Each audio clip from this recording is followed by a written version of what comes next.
What is going on, everybody? Welcome on into the stream here on youtube.com/SeanSourceRex. I'm Sean. It's baseball at nights, as we've been doing. Hopefully, it's a good one today.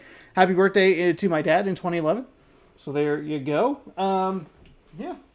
I don't know what else to go with. We have 4 games for you, as we always do, and I forgot to pull the notepad up again. Darn it. It's got to be such a low percentage. Such a low percentage, but hey, it is what it is.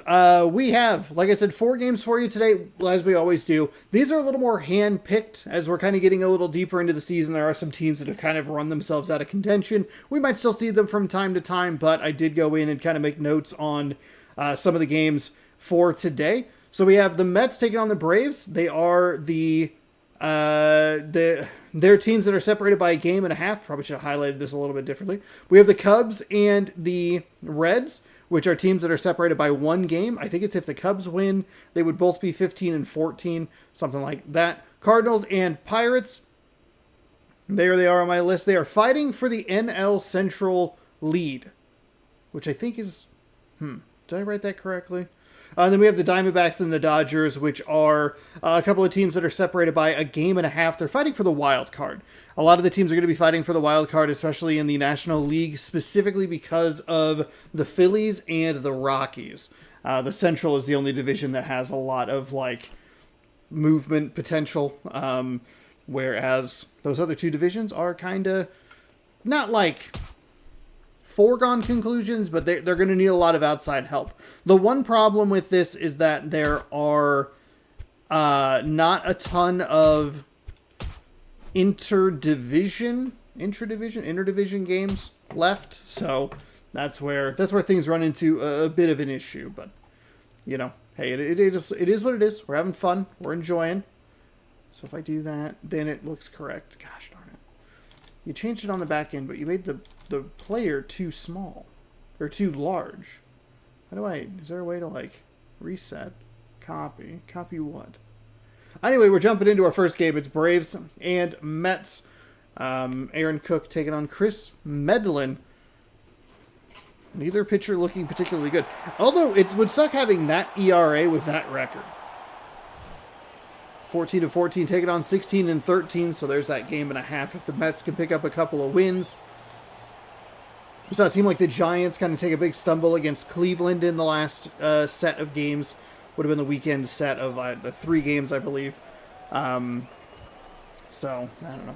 Denard Span is in center field. Dustin Pedroia is at second base. Pablo Sandoval at third. Switch hitting Pablo Sandoval. Aubrey Huff, the lefty, is at first. Hunter Pence batting right in right field. Lyle Overbay is your designated hitter. Connor Jackson in left. Ramon Castro in at catcher. And Ramon Santiago. Ramon is your switch hitting shortstop. So we'll probably splash some of the not as interesting matchups in there, so we're not watching the same 4 or 5 series. We do have some interesting series starting tomorrow, where there are some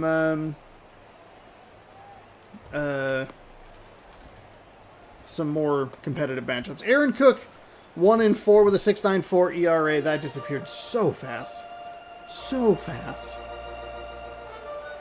I was, of course, looking off screen, so that didn't help anything. 1-4, 6.94 ERA, 5 games, 11.2 innings pitched, 17 hits, 5 walks, 6 strikeouts. Whew. Even knowing that it was going to be quick, I still almost missed it. Well, welcome on in. Hopefully you're having a good Sunday. I enjoyed a game of football. Packers beat the Bears. And boy, was that a frustrating thing. Hey, Green Bay defense. They like to run Caleb Williams to his right. That's what they like to do. They basically cut the field in half and give him a clear lane to throw.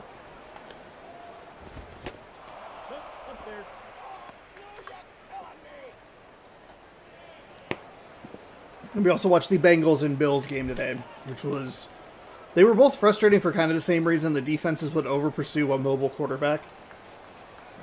And then it was just like, oh, he ran or completed a mind-boggling pass. And you're like, okay, we can do something else. And they also both really liked using tight ends. And the Bears scored an illegal touchdown, so great.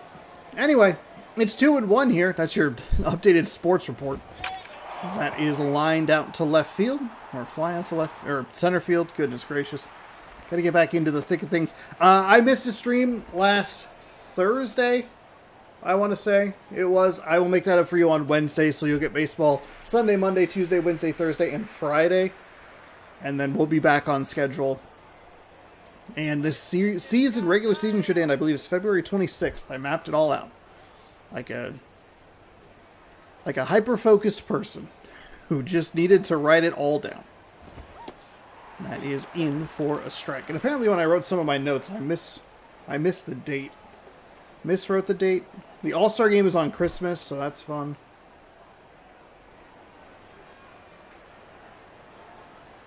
There you go.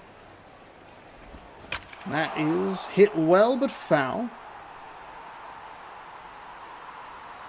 The right fielder takes a look at it, but it's into the stands. 0-2. The Mets to be 14-14. Honestly, pretty incredible. They started 0-6, which would mean that they are 14-8 over their last 22 decisions. That's going to drop and bounce into the crowd for an automatic double. Not a ground rule double. We're learning. We're improving. We're being better.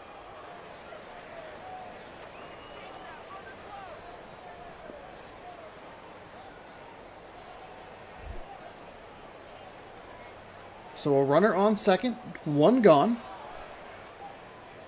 The righty fires low for a ball, 1-0.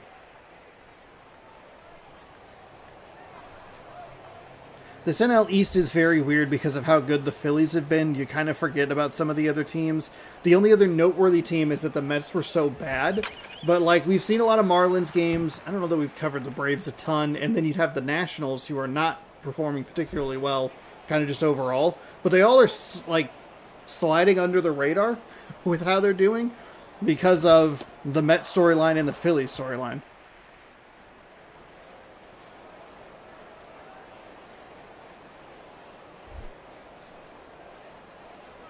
The good news is that because the wild card race is so interesting, there should be a lot of matchups that do matter.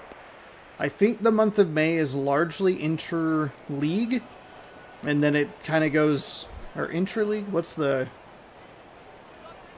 like AL versus NL. I know this isn't a great example. This is an inter-division matchup. So a hit and then a walk puts 2 on with 1 gone.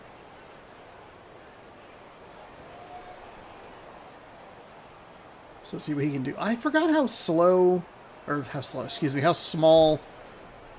Braves logo is on their hat. And also we got lucky that we didn't have to watch that pitcher. I would have bailed on that. It's a brutal watch. Right-hander fires. That one's poked up the third baseline, foul.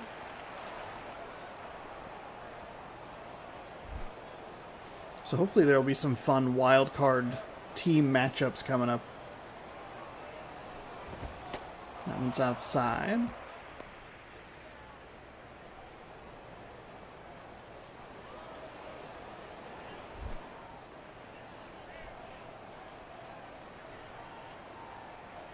Right-hander, ready, fires. That is rolled over. They will advance the runners to second and third. Ooh, almost threw that outside. almost sailed that to the first baseman. Just in front. Nice reach. Nice reach by the first baseman. And that gives Hunter Pence an opportunity here with 2 on and 2 out, both in scoring position. It's like kind of an effective bunt, but maybe not. I don't know.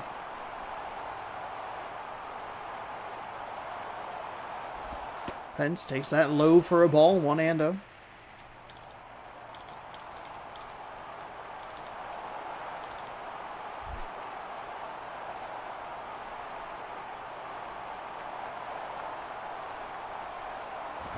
Pence swings and fires that hits that to the shortstop. Does he have enough juice? No. Or gas? No. Speed? No. Either way you slice it, Pence is out number 3. The Mets strand 2 via 1 hit and a walk. And that'll bring up the Atlanta Braves for the bottom of the first half. Or bottom half of the inning. They really like, apparently, the AL West, as their first guys are from Texas, the Angels in Texas. Elvis Andrus is your right-handed shortstop. He'll lead off. Howie Kendrick, the second baseman, will follow him. Josh Hamilton out in left. Andrew Jones in center. Matt Joyce in right. A.J. Przinsky is your catcher. Ross Glode is at designated hitter. Mark Tihan? Damn it. Third baseman, and Gabby Sanchez is at first. Mark Tian, I think is what it is. That H really throws me off. I think that's a name that I need to look and go, I know who it is, and then close my eyes. Chris Medlin is 1-3 with a 2.95 ERA, 5 games, 18.1 innings pitched, 17-6-10 hits, walks, and strikeouts. So, not great. It's 23 walks and hits combined, or hits and walks combined, but only 10 strikeouts. I think you'd like to see that strikeout count up just a little bit more. Elvis Andrus stepping in as we get ready to Baja blast off for the bottom half of inning number 1. Swung on and missed. Leadoff batters really like that first pitch.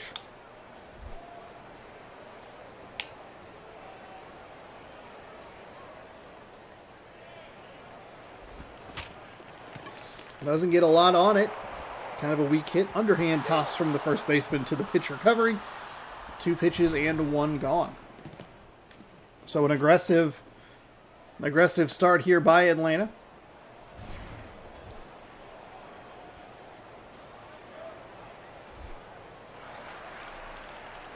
Howie Kendrick, 217 average. A couple of home runs, I think 6 RBI.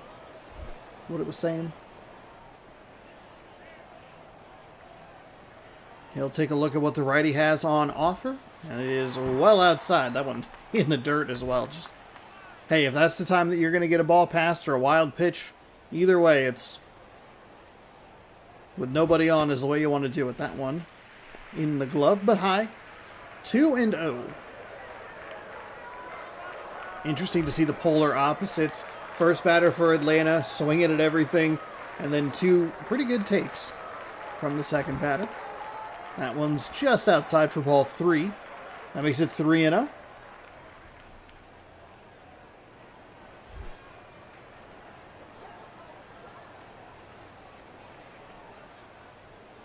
The righty winds. He'll fire that one in for a strike.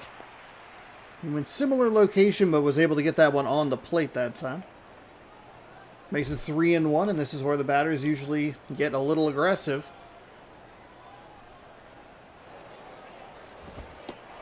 And he takes a strike. He's gone to that spot 3 times in a row.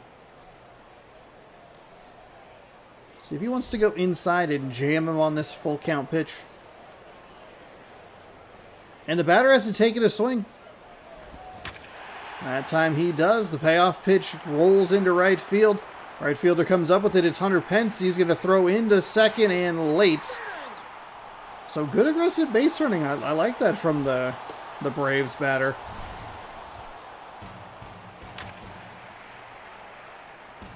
I don't think that was a guaranteed double. I think it got a bit of a soft animation on it. That's one of the most irritating things about some of these games when I'm playing them, which I played 5 full seasons of, where it's just like, I need a little bit of like situational awareness of like, I would like you to throw this hard, please. That one popped out to the third base side in foul territory. Fields it cleanly, and that is out number 2. So the outs have been real quick. 2 pitches for the first out, 1 pitch for the second out. And the hit was able to work it all the way to a full count. And didn't swing at the first 5 pitches. That one misses low.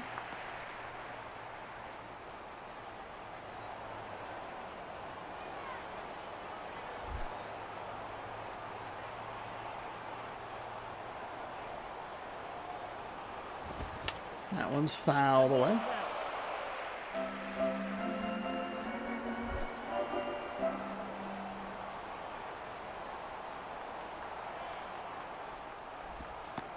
Righty fires outside for a ball.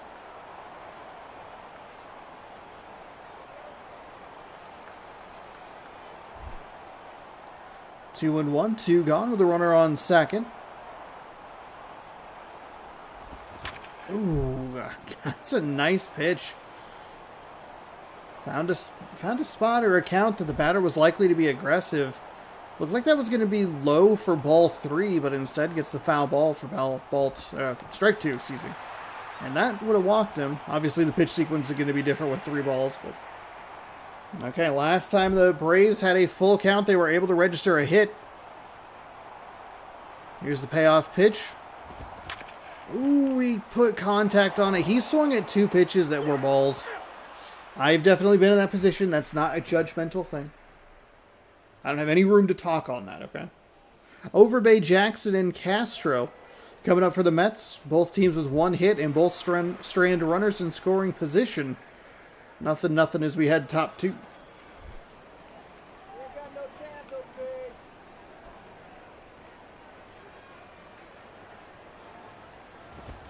That is popped up third base side. Into foul territory. Plenty of room to work with. And that is out number 1. So a quick out number 1. Yeah, is that going to be? That's going to be a first pitch out number 1.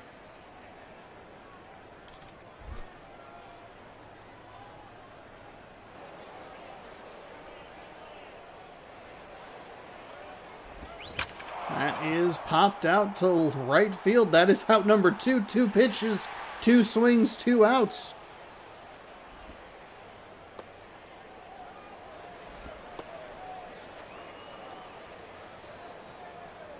Okay.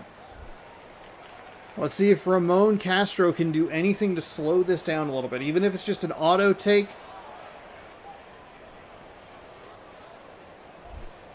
I mean, you're looking at that. I want to say it's a trophy in one of the games. 3 pitches, 3 outs. Obviously, no trophies on PlayStation 2. But some of the games have like retro achievements on them.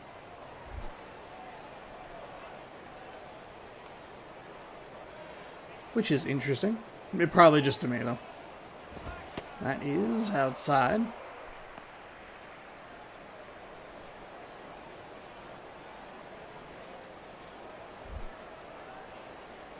Two and 0. So a couple good takes there. He has seen more pitches than the previous 2 batters combined. 3 to make it 2 and 1.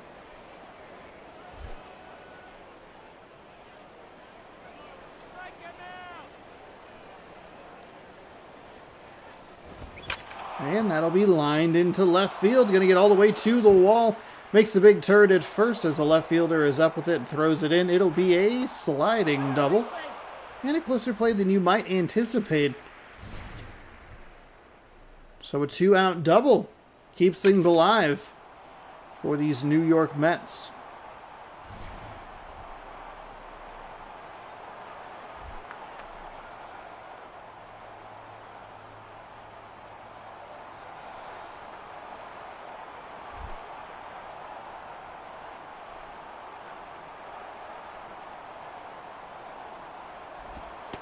That's outside for a ball. 1-0.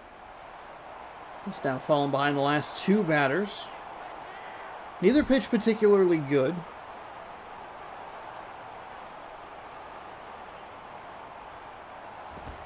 That one well inside for ball 2. Okay.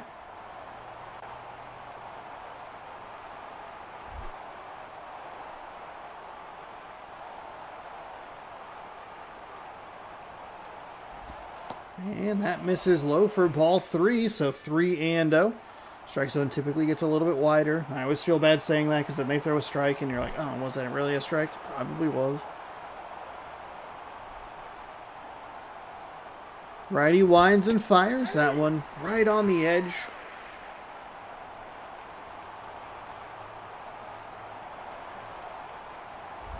Now 3-1 flips to that batter aggression.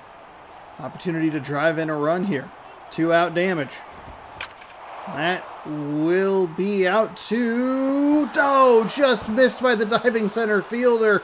It'll be a double. He's rounding for third, looking for the RBI triple, and he has it safe. Safe. Wow.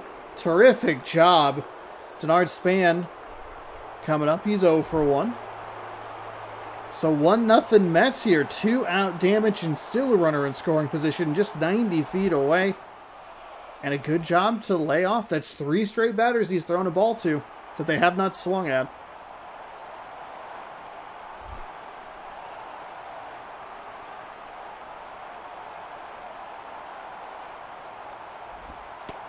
Ooh, gets the bottom of the zone. That's a nice location. Probably caught a little bit more of the plate, but I think as the batter, you're probably not going to do a whole lot with that. It's a good take and a good pitch. 1-1.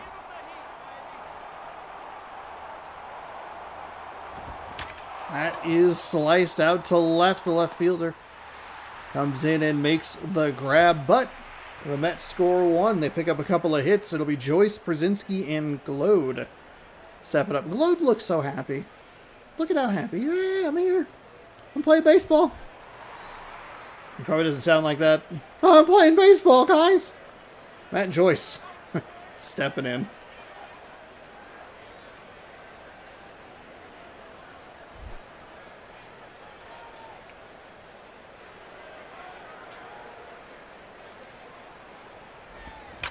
That is hit right back up the middle.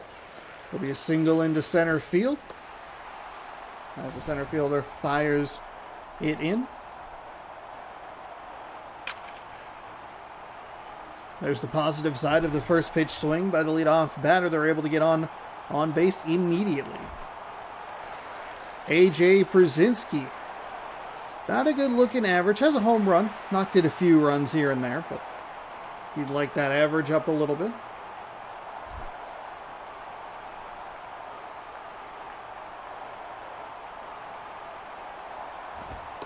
That is in for a strike, so good start for the Mets. 0-1. We're a totally impartial commentator, but sometimes you root for a little bit of chaos. In order for ultimate chaos, I think you would need the Mets to win this series to make it a half game difference.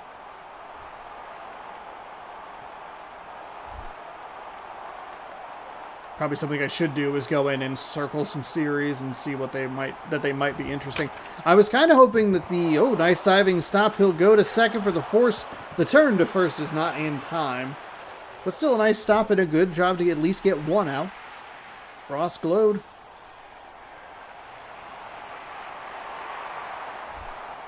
I don't know how I haven't noticed his nice smile. I thought that Rockies-Giants series might be interesting, but alas, it is not.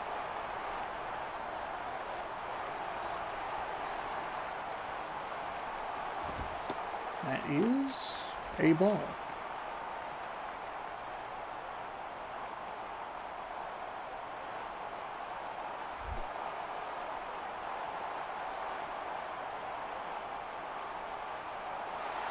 Oh, they're going to put a runner in motion. He will get to second easily as it's hit over to third. Executed really well with the exception of the out. But at least, hey, they put the runner in motion. He put a swing on it. Runner into scoring position.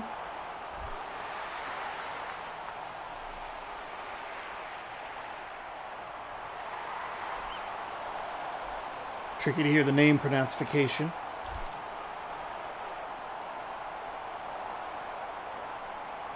As the crowd cheers. 2 outs, a runner on second. That pitch is a strike. Don't really know about that, but it is what it is. 0-1. I'm not a 15-year-ago digital umpire, okay? That misses up high for a ball. 1-1.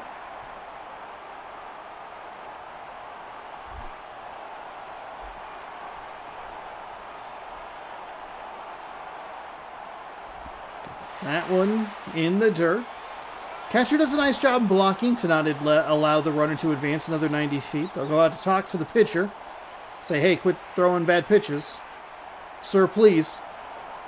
We would like to win this game.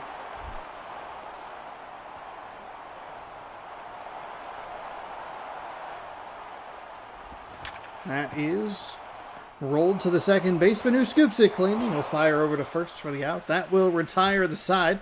Atlanta picks up a hit, strands another runner at second. It'll be Pedroia, Sandoval, and Huff coming up for the Mets, who lead 1-0 as we go top three. Pedroia 1 for 1 with a double.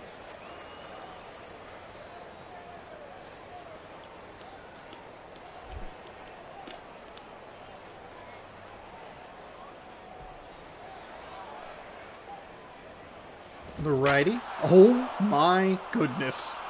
Winds, fires, and we'll watch that one go to left field as that is absolutely crushed. Pablo Sandoval worked a walk in his first appearance. 1 pitch, 1 swing, 1 run. 2-0 Mets, top three. Welcome on in to those of you just joining us. And that pitch misses outside. I'm going to check a quick score check. 10-0 Texans over the Chiefs. The Texans were the team that was up big in the playoffs one year over the Chiefs, and then they blew the lead. This was with Deshaun Watson at quarterback, if I remember correctly. But if the Chiefs lose this game, they fall to what, 5 and they'll be 6 and oh god no. Oh no! They'll be the bad numbers. They'll be 6 and 7. Which, thank God I don't have children, because I don't know what that... I don't have to hear it. Like, people make references to it, and I'm like, I don't know what you're talking about. Because I don't have children doing it all the time. It's pretty great. Here comes the 2-1. That is outside for a ball. 3-1.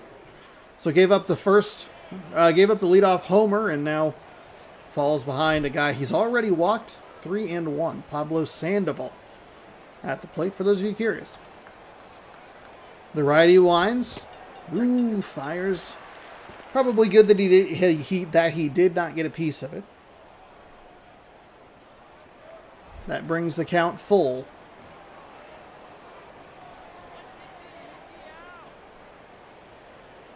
Here's the payoff. Ooh, a big swing and a miss on ball 4. Oh my goodness. Set down on strikes. Not the way you want to follow up a solo home run. Aubrey Huff steps in. He's 0 for 1.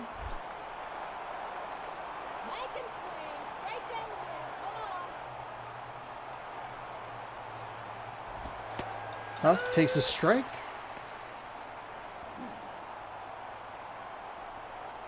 And that makes it 0-1.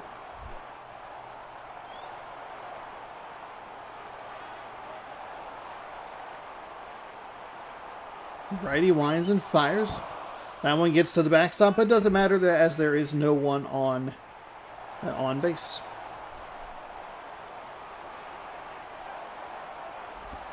That is hit weakly up the third base line. Looked like it jammed him a little bit. Makes it 1-2.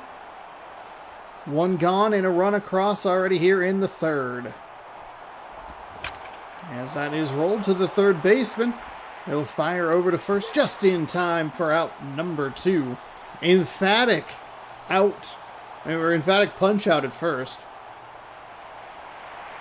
He's out! Alright, buddy. It's okay. It's alright. Pence 0 for 1 on the day. He steps in with 2 gone in this NL East matchup. Here comes the first pitch, well outside for a ball, 1-0.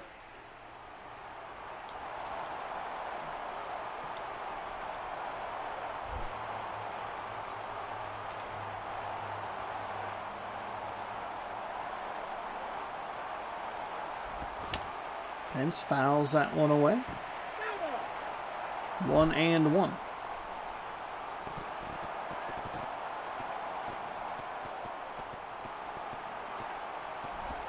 That one well inside, almost gets him.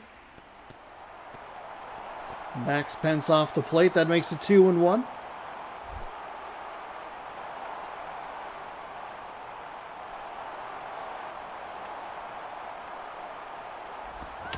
That one fouled away. 2-2 with 2 out at a 2-0 game here in the top of the third. Ooh, man, that's a nice location. A little surprised to see that get Pence. It was right at the bottom of the zone. Looked like it just kind of locked him up a little bit. The Mets pick up the solo home run that led off the inning. It'll be Sanchez, Andrews, and Kendrick coming up.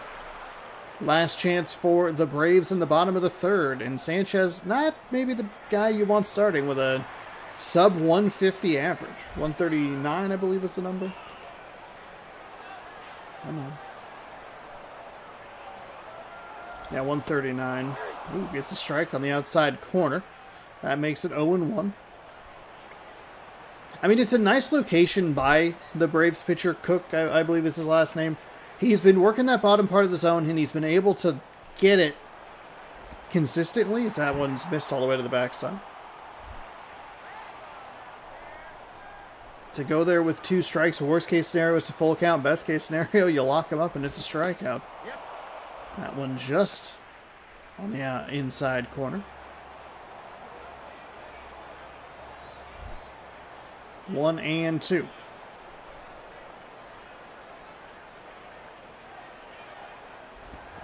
That is swung on and missed for strike 3, and that is out number 1.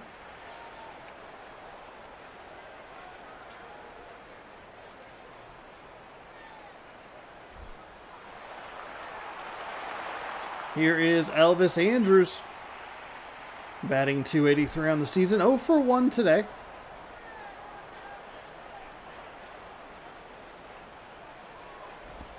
The righty fires and gets a strike on the outside. I was surprised that was a strike. I was preparing to say fires outside for a ball, and then I saw the umpire give the strike call, and it broke my brain. It must be the angle that we're sitting at. That makes that outside part of the plate a little funky at times. Quickly 0-2.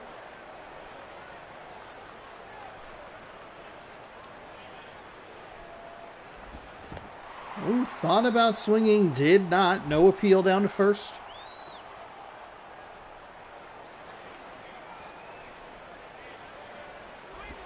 That is hit well but foul into the stands.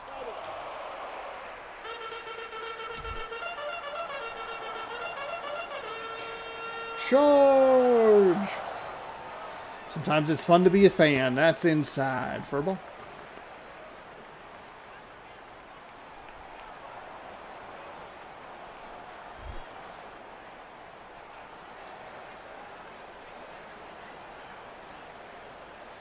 Here comes the 2-2. It misses low for a ball. 3-2. So, upcoming payoff pitch.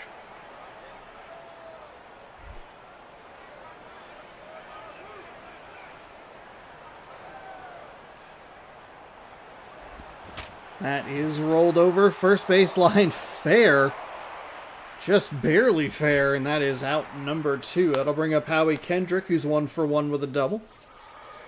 And the last chance for the Braves. Gets to keep this line moving. I think that's a ball that you would want to hopefully get called foul. That is hit well. It's out to left field. The left fielder chasing it is caught on the warning track, and that will do it. The Mets prevail 2-1. Pull within a half game of the Atlanta Braves. As both teams now have 15 wins, but the Mets have 14 losses. Whereas the Braves only, I believe, have 13 losses. Or 14. What? Huh? 15 and 14 versus... whatever. Chris Middleton. Medlin. What? There's no T's anywhere in that. Player of the game. He went 3 innings, 2 hits, 1 strikeout. As Pedroia gets his 3rd home run of the season. Meldon improves to 2-3. Aaron Cook falls to 1-5. Pardon me. Thanks everybody for hanging out. I appreciate it. If you're new to the stream, I stream 5 nights a week. If you are enjoying the stream, please hit that like button. It's free and it helps the channel. All right, let's get set for our next game. But first, let's catch up on one score. The Orioles beat the Red Sox 1-0. Those teams are close, but they are both bottom in the bottom of the AL East. The Braves have 16 wins. That's the difference. They both have the same number of losses at 14. So, that's your half game difference. We are going to Cubs Reds here, our second game. As we jump in and get set. Let's see, where is... Oh, I gotta edit the thumbnail here. Gotcha. Gosh darn it. YouTube live stream backend, huh? You just had to change it. Randomly, for no real reason. Here is your pitching matchup. It's Barry Zito taking on James McDonald. James Old McDonald had a farm. We don't get to give the pitchers nicknames because we don't really see them very quickly. Chicago 14-14, Cincinnati 15-13. If Chicago wins this game, they would both be 15-14, which is the ultimate chaos that old Shaunosaurus Rex is looking for. And here is your starting lineup for the Chicago Cubs. Michael Bourne, Jason Bourne's brother, in center field. Martin Prado in left. Troy Tulowitzki at shortstop. And then a little lefty lane of J.D. Drew in right field. Josh Tolle at catcher and Derek Barton at first. And then it's a righty switch righty between Arginus? Diaz, the designated hitter. Alberto Cayespo at third. And Ricky Weeks over at second. He is the name that I have probably improved the most. Thanks to Walk-Off Grand Slam in the chat for pointing that out. Otherwise, I would have just said Calypso the whole time. James McDonald is 3-1 with a 2.87 ERA. 5 games with 15.2 innings pitched. 15-2-11. So, really nice job. I like that strikeout to walk ratio, 11-2. Even if you throw in the hits, it's still a good, bases given up versus batters are able to set down with your stuff. Pretty good. Michael Bourne, 260 average.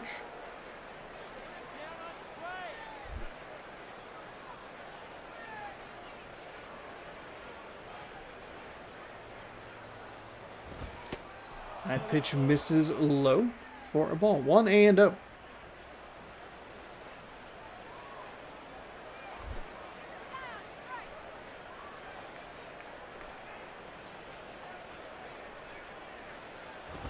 That is in for a strike. So let's see. Oh, you know what? You know who I'm missing in this thought process, football-wise, is the Chargers. That's what I'm missing. Yeah. I was like, oh man, if the Chiefs lose, they might... The Broncos, would they be the division champions? Like, no. Chargers are 8-4.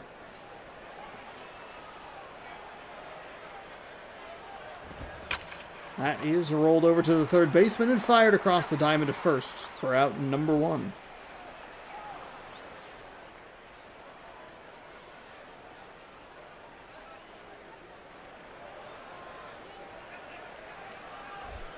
Now, the Bengals are not eliminated from the wild card, but they won't be for a little bit because they have division opponents left. Right now, if the playoffs started today, the Packers and the Bears would play. And if the Packers and the Bears play, it'll be like the third time in a month that they would face each other. Which would be wild. They get that funky game on the 27th, I think. Packers, Bears. So I'll be watching that with high anticipation. All right, that's low. Cubs, Cardinals here in the NL Central. In that crowded division with 6 teams. 1-1 with 1 out. Here's the righty's pitch. That one stays high. I think they announced a channel for that yet. Because I got to be on it. I got to be ready.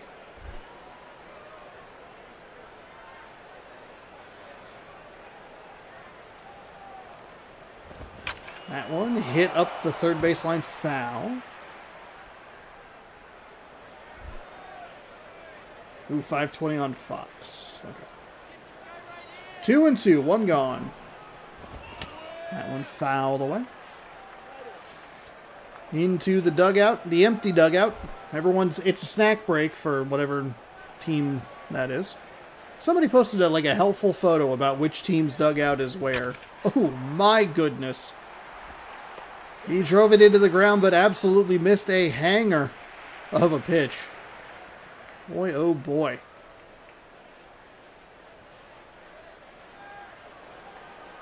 McDonald, very lucky on that one. And I'm sure that batter wants that pitch back badly. Troy Tulowitzki comes up with 2 outs. Here's the righty's pitch. That's foul. Into the upper deck, or second deck. First deck, second deck, upper deck. The righty readies and fires. That one misses for a ball.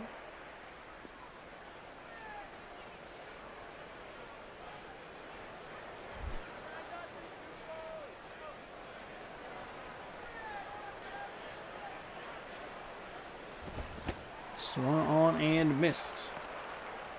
Tulowitzki with an aggressive swing.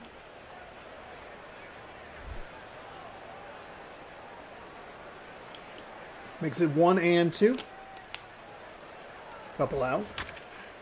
That is a pitch that has some movement.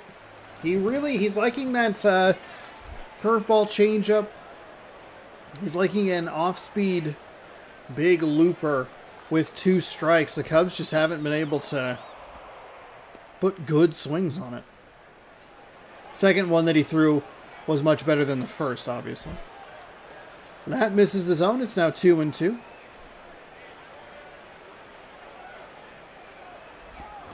Oh, and he gets that one to the second baseman. Went with that as his put-away pitch yet again, and this time made it work. So 2 outs on that put-away pitch. We have no scores. We'll head to the home half. 1, 2, 3 innings for the Cubs as we watch the characters not be able to navigate stairs. Grady Sizemore is the center fielder. He is a lefty, leading off for the Reds. Very right-handed heavy. Jeff Keppinger is the shortstop. Nelson Rad Cruz in right field. Ty Wigington at first. Michael Young at third. Logan Morrison is one of 2 true lefties. He's in left field. Christian Guzman is a switch-hitting second baseman. J.P. Arancibia, one of our better name pronunciations, is the catcher. And Starlin Castro is the designated hitter.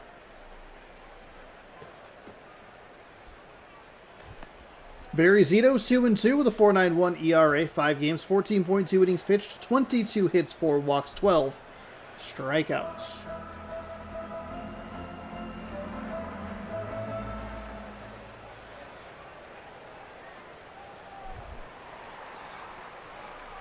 Grady Sizemore with that 377 average.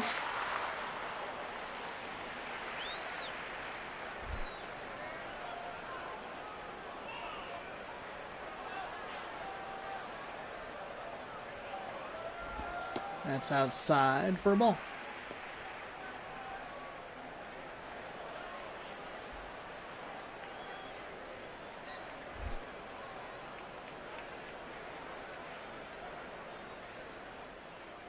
Here comes the 1-0.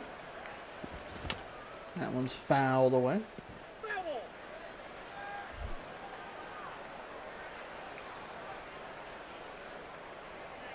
So 1-1. That one looped out to foul territory. 1-2. So a lefty-lefty matchup right off the bat for this Reds team, as that one is just inside for a ball.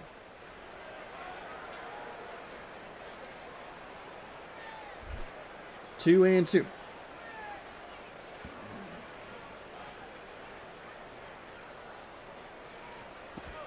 So both pitchers looking like they have that big looping changeup or curveball as their payoff pitch. That would absolutely froze the lefty hitter. And it is a strikeout for out number 1. I get to watch it again via the live feed. It's a really nice pitch. I was trying to get the batter's name. I don't know why my live feed is so far behind. It's Jeff Keppinger. How far behind are you? Okay. Nope, not that. Okay. Cool. 1-0. 1 gone here. Bottom 1. The lefty winds, he fires, and that's foul at the third base line. Bum, bum, bum, bum, bum. Wait, hold on. I was trying to get in on it, but I also do want to slam my phone. That is foul. Foul. Ball. What? Sean? Lock in. Lock in, buddy. Come on. They only commentate 4 games a day, 5 days a week.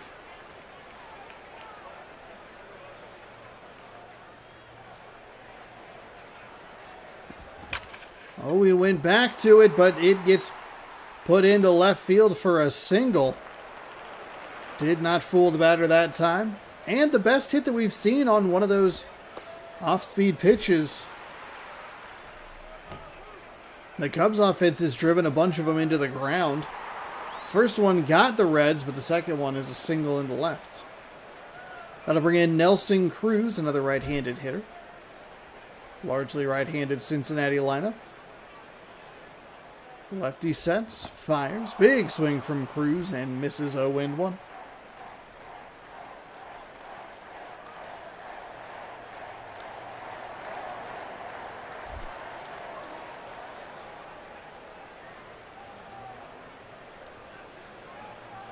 Lefty fires again, misses outside for a ball.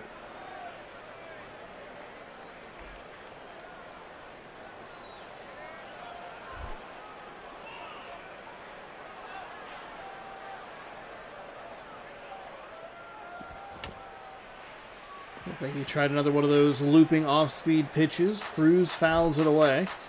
1-2. Runner at first gets his lead.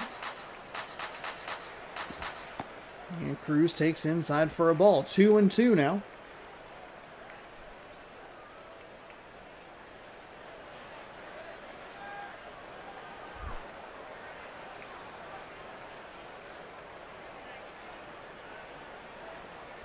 As that is hit into right field. Right fielder takes a few steps back, makes the catch. The runner retreats to first. It'll be 2 gone with still just with a runner on first. Ty Wigington, 205, with 3 home runs, 4 RBI. Trying to do some 2-out damage.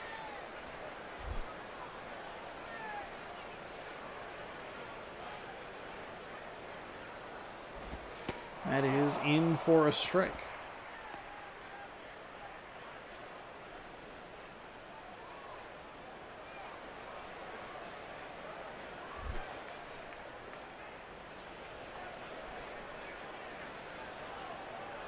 The lefty is ready. That'll be your foul up the first base line. First baseman tried to dive for it, but couldn't get to it. 0-2. And a big swing and a miss will retire the side. The Reds pick up a hit, but strand him at first. It's no score as we head to the top of the second. Drew, Tolle, and Barton coming up for the Cubs. J.D. Drew, Boston Red Sox. Looking good with that .415 average. He also has a good chunk of RBI as well. That pitch misses low.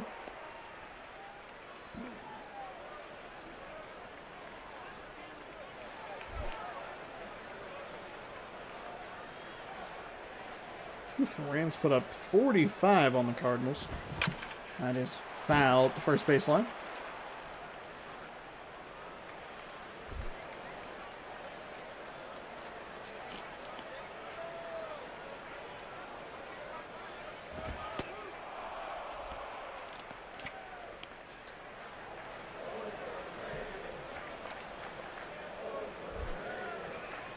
as they chant overrated. I saw Rick Pitino the other day was coached a team that, oh my goodness, as this one is launched, he is looking at it and it is gone.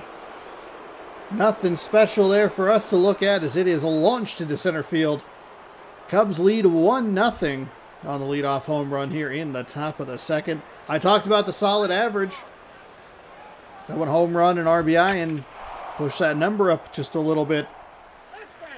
Yeah, I saw Rick Pitino saying, like, don't chant overrated to this team that we beat. Like, okay.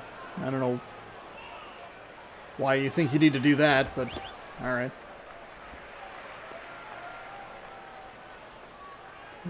Maybe they play again? I don't know. It seems like conference play is going to start this week for college basketball. Fox has been advertising some college basketball matchups that are like Michigan, Maryland, and it's like Big Ten. Okay.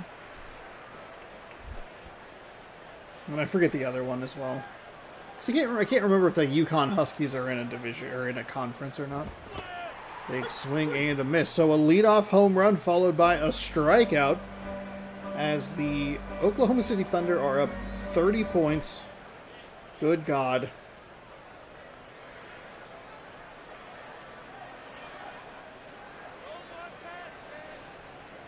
And there is so much more. My goodness. I wanted to look at college football. So I was curious if all the bowls were out. Okay, there they are. There's all of the bowls. So it starts on the 13th. Oh, man. And then we're just getting bowl game after bowl game. Oh, baby. I was trying to see as that's rolled to the pitcher. He'll fire over to first. There you go. A little bit of zip on it. Alabama, Oklahoma. I feel like we already got that game this season. Yeah, we got that game November 15th. Oklahoma won by 2. But it'll be very interesting because it'll be different teams depending on who sits out and stuff. God, there's some good matchups. James Madison, Oregon. That's college football first round. Never mind. Oh, the Alabama, Oregon. What? Alabama, Oklahoma, excuse me, is CFP first round. Ooh. Washington State, Utah State in the famous Idaho Potato Bowl. December 22nd at 11 a.m. That swung on and missed. Am I going to be able to watch that or am I going to be at work? I'm going to be at work. Brutal. Cubs get 1 run on the solo home run and then nothing after that. It's 1-0. Young, Morrison, and Guzman. Coming up for the Reds here in the home half. 2 6-6 teams. Washington State just lost their coach, which was kind of brutal. I wish him nothing but the worst at Iowa State. That is in for a strike. It's just unfortunate that a lot of people are treating... It feels like players and coaches are treating Washington State as like a stepping stone to something else. Military Bowl, Pinstripe Bowl, Penn State and Clemson. Ooh, the Pop-Tarts Bowl, Georgia Tech and BYU. Swung on and missed. Where's my Duke's Mayo Bowl? Sun Bowl, Citrus Bowl, Las Vegas Bowl, Armed Forces, Liberty. There's the Mayo Bowl. January 2nd, Wake Forest and Mississippi State. Mississippi State, disgusting, getting a bowl game going 5-7. That's so gross. I guess go Demon Deacons. I don't know. Whoever wins, their coach is getting hopefully doused with mayo, so that's the whole joy of that. All right. Logan Morrison stepping in here as we lock into a good game. It's 1-0. We're in the bottom of the second. There's 1 out.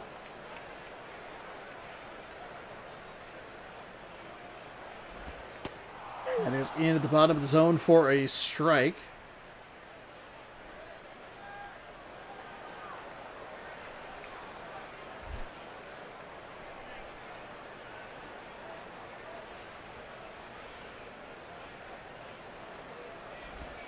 That one stays upstairs for a ball.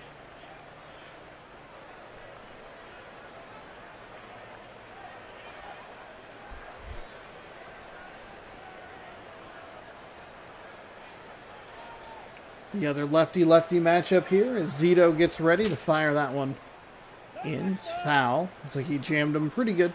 Able to get the bat to the ball. It's 1-2.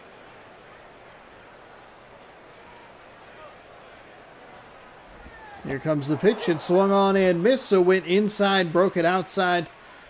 And that will set him down. So 2 gone in the Battle of the Seas. The Cubs and the Creds. Guzman stepping in here with a couple gone. See if he can get anything going.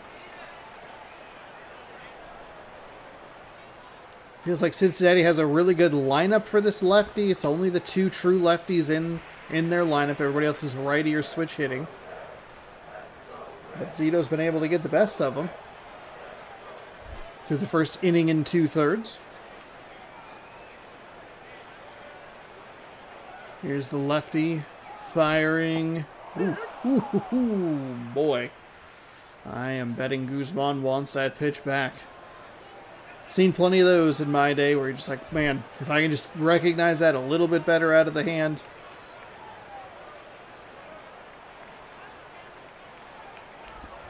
That one's rolled over. Picked up by the second baseman and fired over to first. Nothing doing for Cincinnati in the bottom half of the second. We will head top 3, 1-0. Cayespo, Weeks, and Bourne going for the Cubs.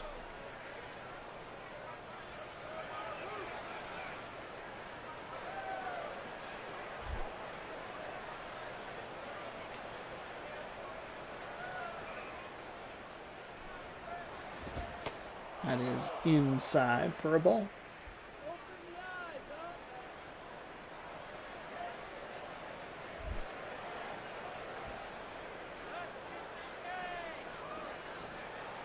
One nothing game here in the top of the third. That is in for a strike. I'm going to guess Cayespo would like that pitch back, much like the Reds batter at the end of that last inning would probably want that curveball back. Take another crack at it. McDonald winds and fires. That one's the off-speed movement. Misses completely, and then we'll make it 2-1.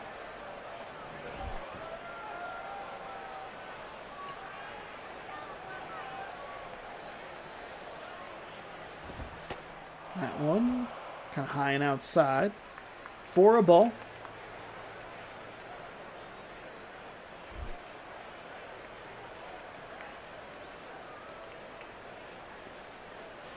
Ready and fires the 3-1. Fouled away.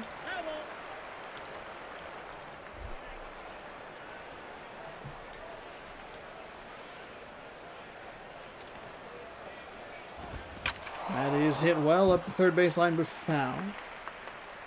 Nothing doing. Here it is, full count. Payoff pitch coming. This will be weak contact into left field. Shortstop makes a nice running catch, and there is one out in the top half of the third. Ricky Weeks stepping in.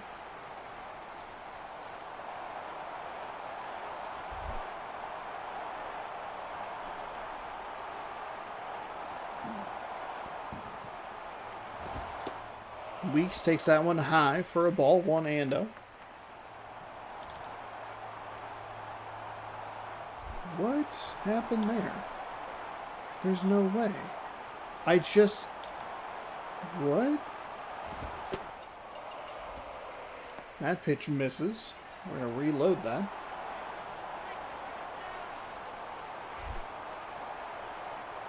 What? How are you so bad at keeping track of watch time, YouTube? That is lined into left field. I literally just took a screenshot because it does this weird thing where it'll say like, oh, you have X number of concurrent viewers, and then it has whatever views, and then it has your watch time average. And then sometimes it just loses all of it, apparently, because it was sitting literally at 15 views for 4 minutes and 46 seconds average watch time. And then I clicked back, and it says 40 seconds. But there's been a person watching the whole time, so it has to be wrong somewhere.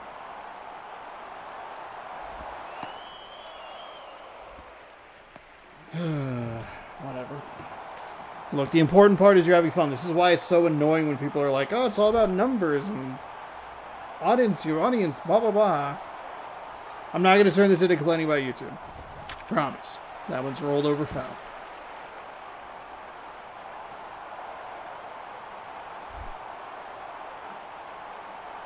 I do wonder if people remove stuff from their watch history. If that affects stuff. If people do that. If you were to go in and watch something for whatever, if you remove it, YouTube just goes, oh, well, this never happened. It's like, well, it did, though. Somebody was here. Whatever. He thought about swinging. The pitch gets away. It'll advance the runner to second.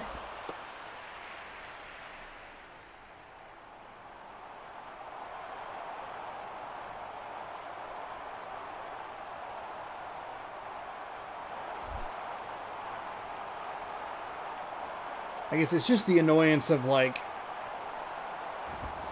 if you... Oh, wow. Okay. So the pitch getting away really benefited the Cubs more than you might think, because that probably would have been a double play. It's one of the rare times we see a nice clean pick, and they would have been able to get that around the horn, but instead it's just one out. The runner retreats back to second. That's inside.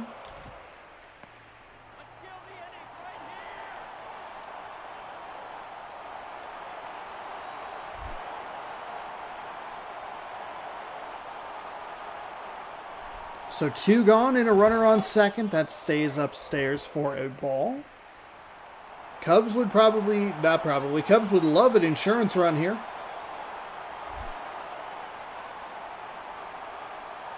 Pitcher for Chicago, Barry Zito, has looked good.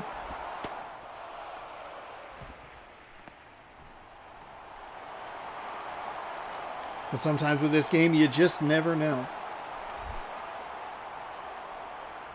3-0. 2 gone. Righty fires. That is hit to the first baseman. He will snag it. Fires over to the pitcher covering.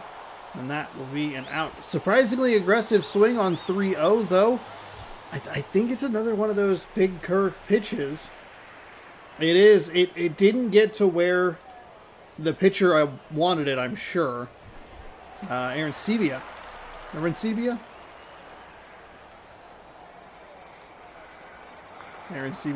He'll step in to lead things off for the Reds in the bottom half of the 3rd inning. Final 3 outs here. And with the Reds' 1 hit, it would mean that it would end on a lefty-lefty matchup. Or could end on a lefty-lefty matchup.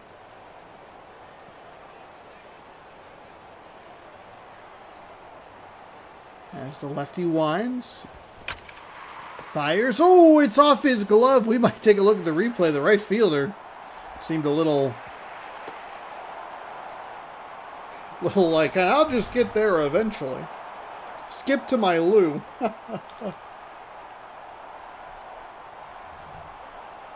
Does limit it to a single. Would be curious. We'll take a look at the replay. Haven't had anything too bizarre.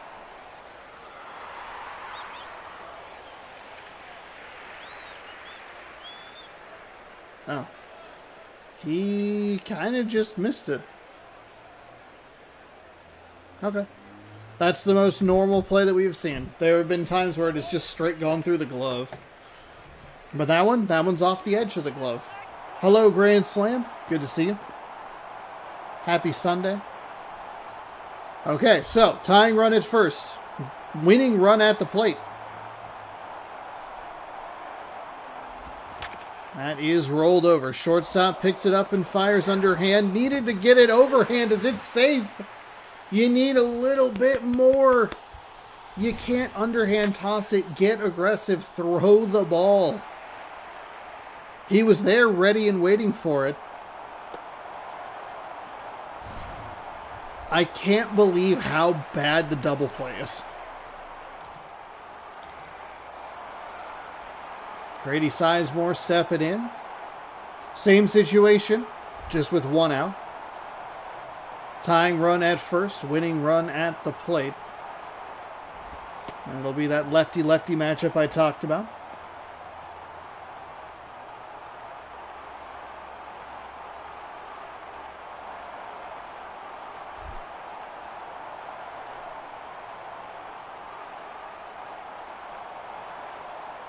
And that is, right at the bottom of the zone. Woo, why'd that pop?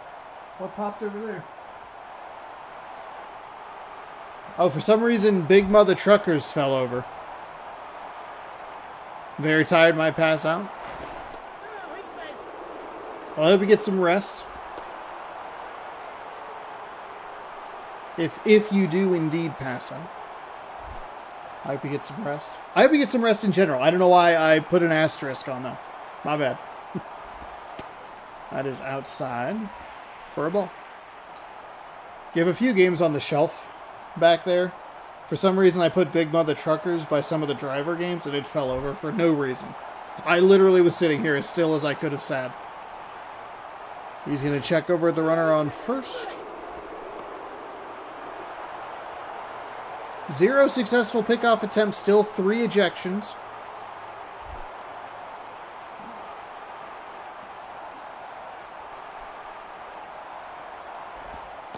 That one misses well outside. Zito being weirdly cautious with this left-handed hitter. Left-handed leadoff hitter. 3-1. A guy that he's already gotten the better of. That is hit up the middle. Shortstop dives. He will head first to third, left, or center fielder's going to get the throw in time. The aggressive base running bites the Reds. And it's the third straight at bat now where you have tying run at first, winning run at the plate. It's a great throw.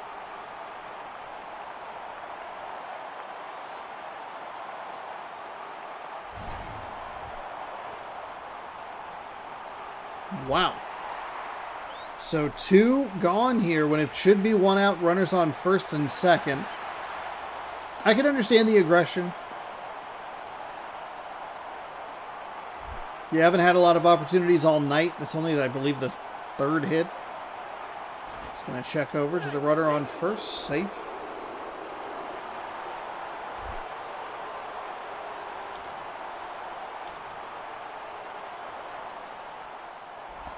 That is hit to the second baseman. He scoops it clean and fires over to first. That is out number 3. That will do it for the game. Chicago gets 1 solo home run. That is all that they need. And it's a 1-0 victory.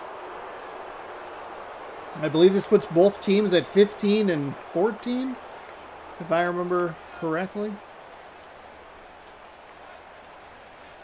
So we check this. Bam. Open that real quick. It will indeed. Both teams will now be 15 and 14 in a crowded NL Central. Barry Zito's your player of the game. 3 innings, 3 hits, 4 strikeouts on the day.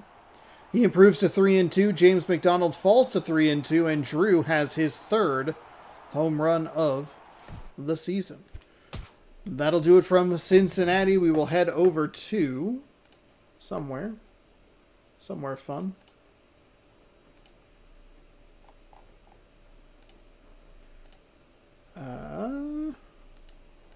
Where are we going? We're going to Pittsburgh, I believe. Yeah, Pittsburgh. Cardinals and Pirates. That's exciting. All right.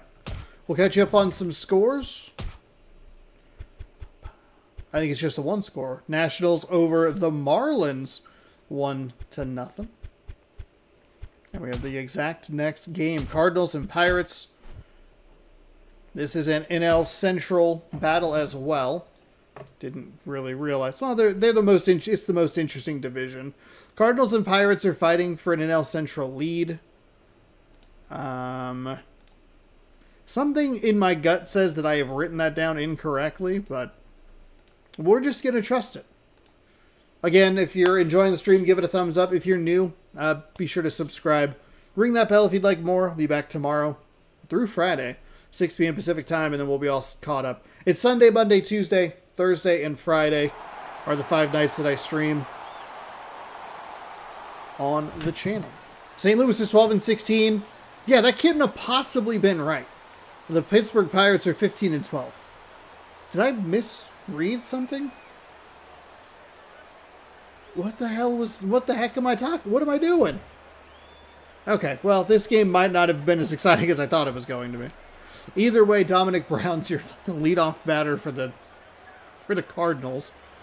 He's a designated hitter. Chipper Jones is at third. Hanley Ramirez at shortstop. Manny Ramirez, part of the Ramirez brothers, in left field.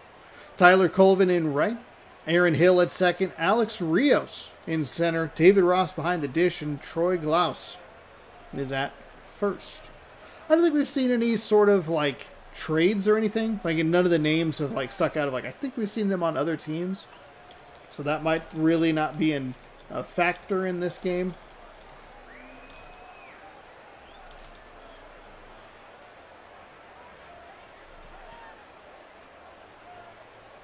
But we're locked in. We're ready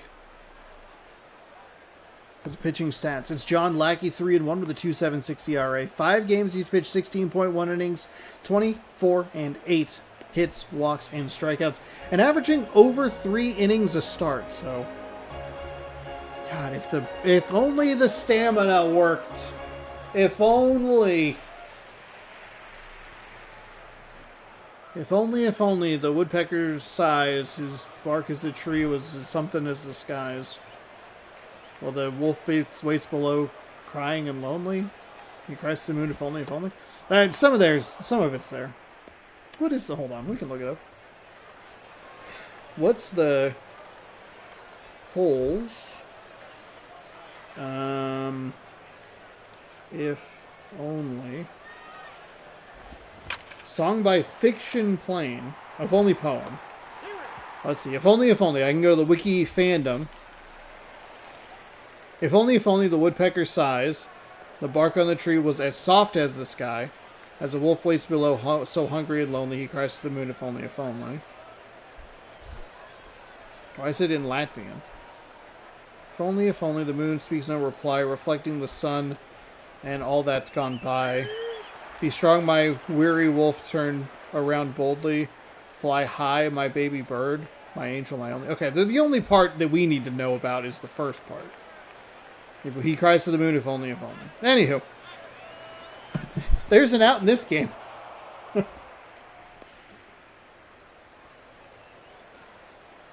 As we are set here in Pittsburgh with an incorrect note written down. I don't know what I was trying to write. Here comes the 1-1. 1 gone. That gets the bottom of the zone for a strike. 1-2.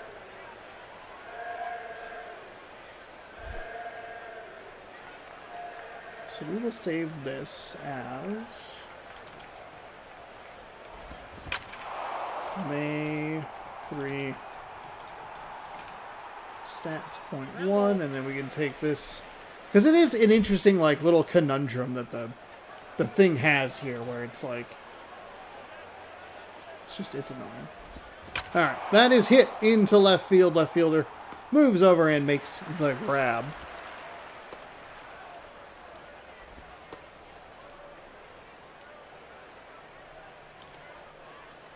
Okay. 2 gone. Lock in, Sean. Hanley Ramirez.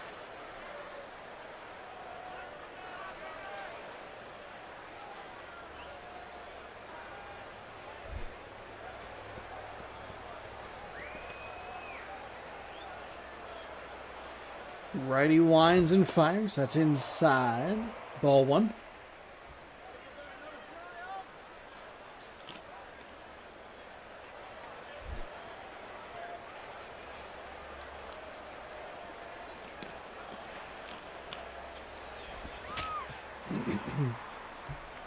This will be put into foul territory up the first baseline. Nice running grab towards the wall. That retires the side quickly and efficiently. Markakis will lead off for the home team in the bottom half. Nick Markakis, like I just said, right fielder, leads off one of 3 lefties in a row. Nick Johnson at first, Robinson Cano at second. Jose Bautista is at third. He's a righty. Seth Smith, right back to the lefty, is a designated hitter. And then the righties for the rest of the way. Left fielder, Alfonso Soriano. Miguel Olivo at catching position. Crispy Young, Crispy Quick in center field. Ryan Terrio, shortstop. Ryan Terrio. Yeah, that's what it is. Because it's not the Riot. Doug Fisher. Nope. I was going to compliment myself that I couldn't mess up his name. Doug Fister. 2-3 with a 6.35 ERA. 5 games, 11.1 innings pitched. 15, 8, and 10 hits, walks, and strikeouts. You can see Ramirez. The Ramirez left half of the field there, basically. Nick Markakis is going to lead things off. 259 average. 2 home runs, 7 RBI, 1 steal. I said he would lead off about 15 times. So, cool. Good job, Sean. I'm so proud of you. So proud. The righty fires that one high. It'll be a ball. I have a few of the games picked out for tomorrow, because there are some new series that start tomorrow. Yeah, it's all AL series. It's very weird. We have the Rays taking on the Blue Jays. That's a wild card race. The Rays need that series badly. They're 2.5 back. White Sox and Royals. The White Sox need that game pretty badly. The Royals are on top of the AL wild card. It's interesting. The Blue Jays, I believe, are on top of the AL wild card as well. So it's kind of one affects the other in an interesting way. But if we can get Blue Jays and Royals with that on the line, it could be very interesting. And then the Twins and the Rangers are part of an AL wildcard race, but I did not write down the differences in the games. So, whoopsie daisies. All right, here's the righty's pitch. It is hit. Foul up the first base line for a long strike. Not really. 3-2. Full count. I'm falling apart. I don't know what is happening. It's because I've had 4 days off. That is rolled out to the second baseman. He'll turn and fire to first. It's been inventory this week, so there hasn't been the normal load of work. So I had like some PTO, and I was like, yeah, I'll take Thursday and Monday off because there's not going to be a lot going on. That makes sense. We only stood around, and I was grumpy about it the whole time for 2 days. So we're on day 4 of 5 days off. Like an impromptu 5-day weekend that, boy, has that thrown everything off. Might be live tomorrow with some skate story. Might try that out for a little bit in the morning. So stay tuned for that. Chose to watch some football instead of streaming today, so. That is hit. The crowd cheers for an out.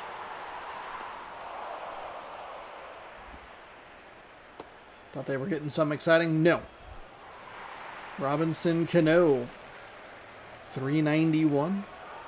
2 home runs, 7 RBI. No stolen bases for Robinson Cano.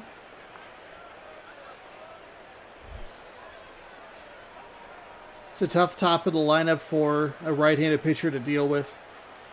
Not only left-handed hitters, but some pretty good hitters. Ooh, trying to get to that one. Just the timing off a little bit. It's going to be tricky to get over that 21-foot Roberto Clemente wall, but that misses low.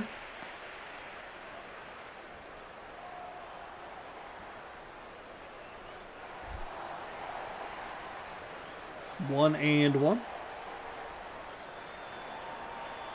With 2 gone, righty fires that one. Okay, well, going to be hard to get over that wall out there. Robinson Cano says, I heard you 15 years and 3 console generations ago. And he puts Pittsburgh on top 1-0. Absolute bomb out to right field. 340 majestic feet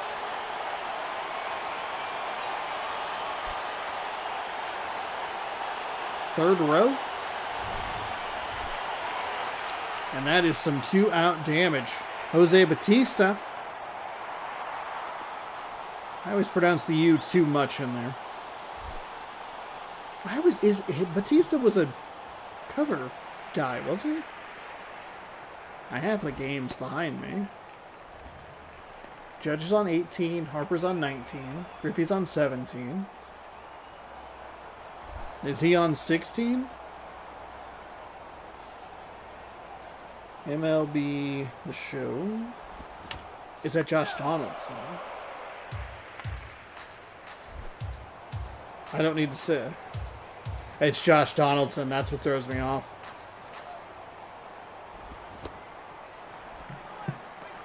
Because 14's Cabrera, 15 is Diaz, Puig.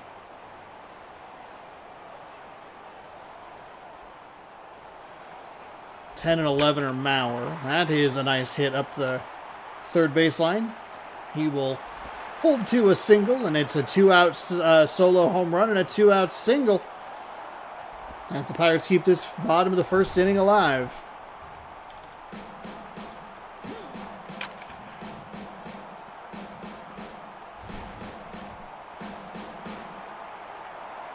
Thump, thump, thump, thump, thump, thump. Seth Smith. Whew, whew, whew, whew, man. 2 home runs, 8 RBI, and a 609 average. My goodness.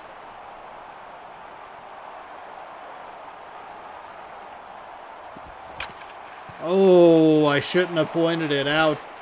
He took a look at second for some reason, but he wasn't going to get him. Just throw to first. So Smith is set down to retire at the side, but Pittsburgh picks up 2 hits, one of them a solo home run. Ramirez, Colvin, and Hill will be up for the St. Louis Cardinals. Manny Ramirez, I always forget, is Tampa Bay.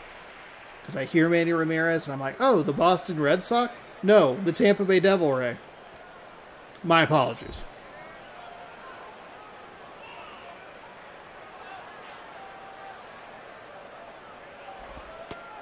It is in for a strike.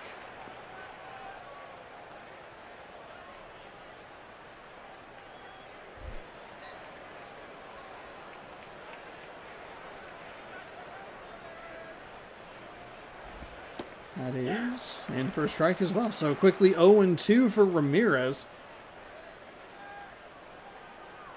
St. Louis finds themselves trailing 1-0. And I continue to be just absolutely befuddled as to why I wrote that this was a battle for the NL Central lead.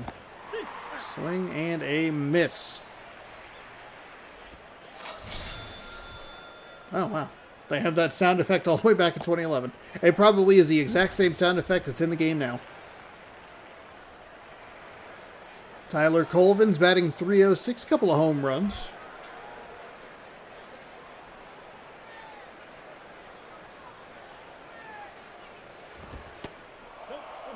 That is upstairs.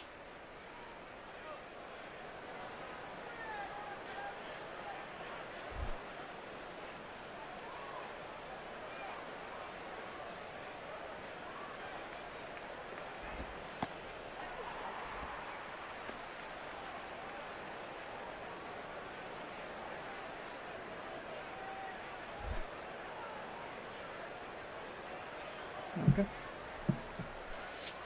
Here comes the pitch to the left-handed batter. That is popped out to shortstop. Just kidding. It went all the way to center field, Sean. Good Lord. Why do you think people don't watch your stuff, huh? Got to be more disciplined. Aaron Hill, .313. Batting average. 2 home runs, 3 RBI.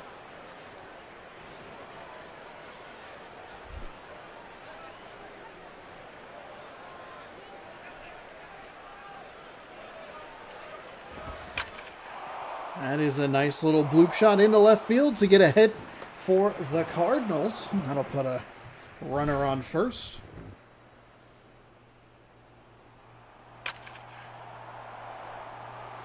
Not bad at all.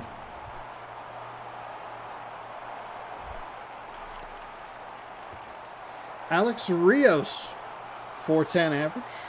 No home runs, 7 RBIs. Well, he had a good chunk of stolen bases as well. Why is this so far behind? Oh, I'm just far behind. 2 stolen bases. It was like a full at-bat behind. I'm like, what is happening?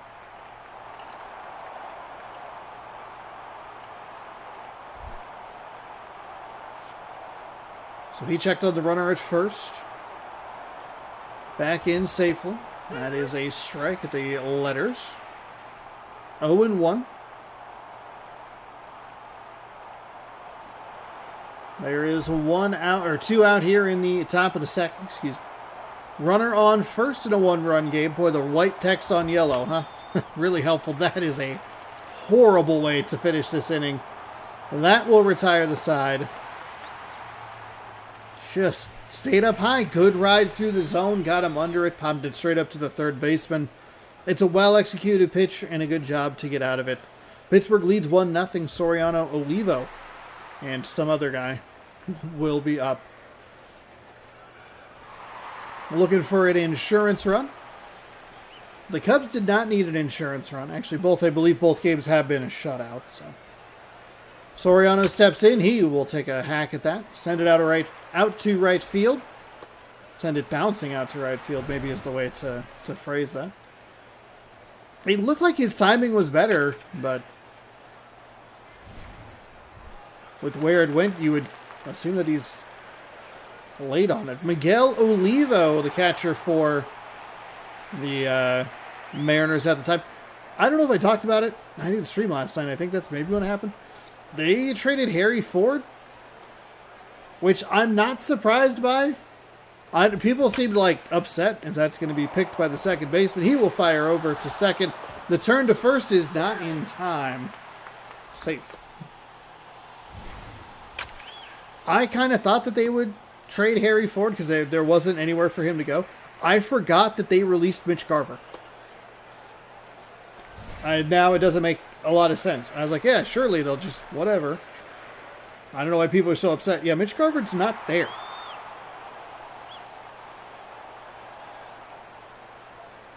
As we check the score app. So 1 out. Oh my goodness. Crispy Young, crispy quick. And Chris was quickly getting that one out of here. Boy, oh boy. Is that first pitch swinging? It is a 2-run blast. It is indeed first pitch swinging. A 2-run blast makes it a 3-0 game. A majestic 380 feet.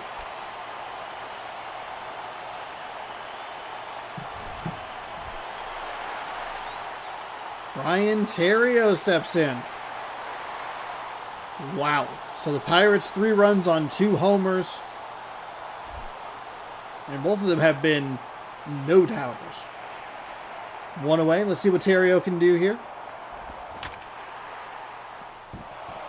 First pitch swinging, looking to get in on the home run festivities. That's foul.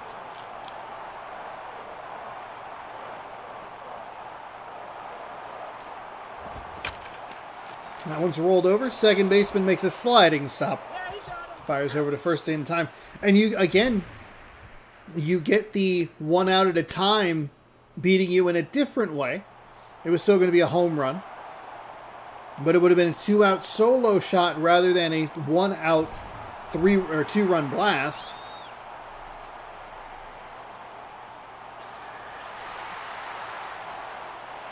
Nick Markakis up for his second time.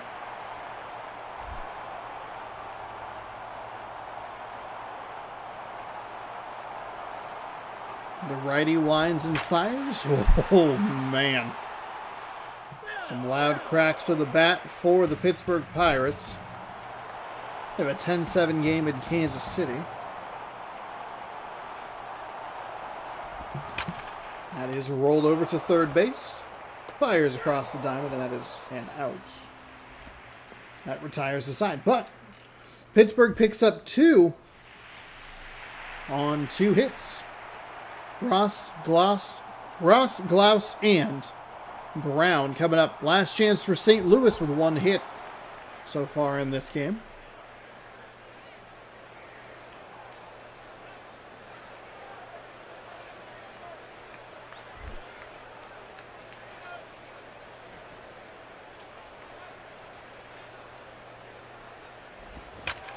That is hit well, but foul.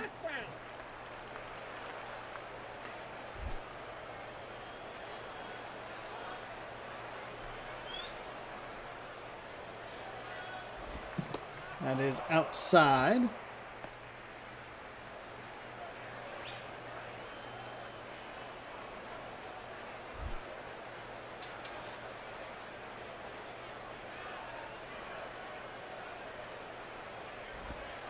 That is at the bottom of the zone for a strike. Looked a little low to me. So maybe a call that does not go the Cardinals' way. And maybe an umpire who has a dinner reservation, if we're being totally honest. 1-2. Nobody gone, but a 3-0 game. That one misses low. And I want to say St. Louis was the team that had, like, the most runs.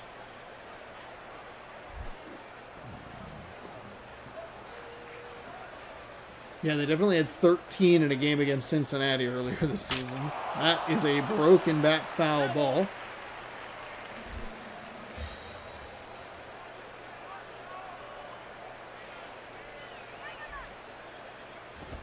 That is lifted into right field. Right fielder making a diving effort at it. You kind of love it. Look, with a 3-0 game, it's, I mean, depending on how aggressive, it could be a double anyway. Gets all the way to the wall. It wasn't close. I mean, honestly. Closer than maybe I thought it was. But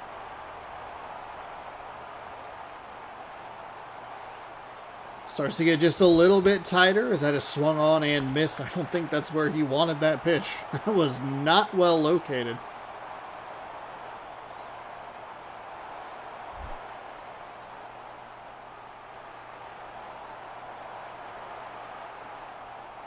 Righty winds, fires in a big swing at that one. Makes it 0-2.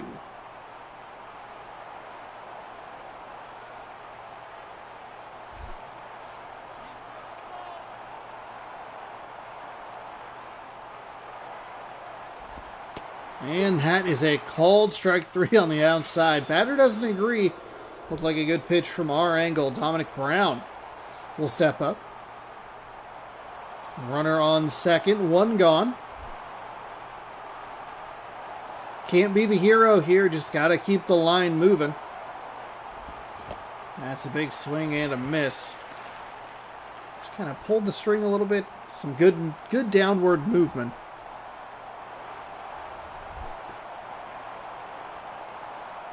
And it's 0-1.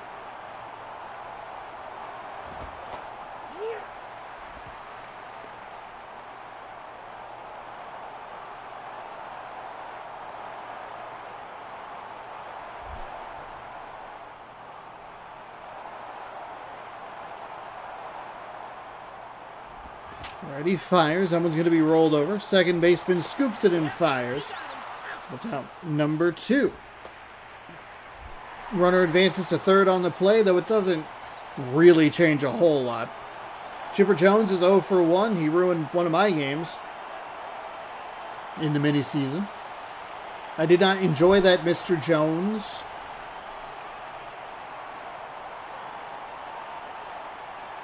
The righty fires, and that one is lined out to left field. Left fielder has a read on it and makes the catch. So that will be out number 3 and retires the side and ends the game. 3-0 your final here in Pittsburgh.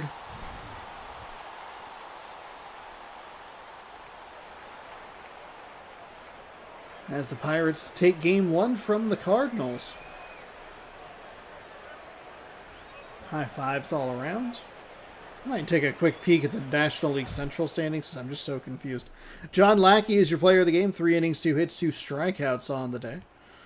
Cano hits his 3rd home run. Young with his 1st of the season. Good time to do it. 2-run blast to give yourselves a little bit more of a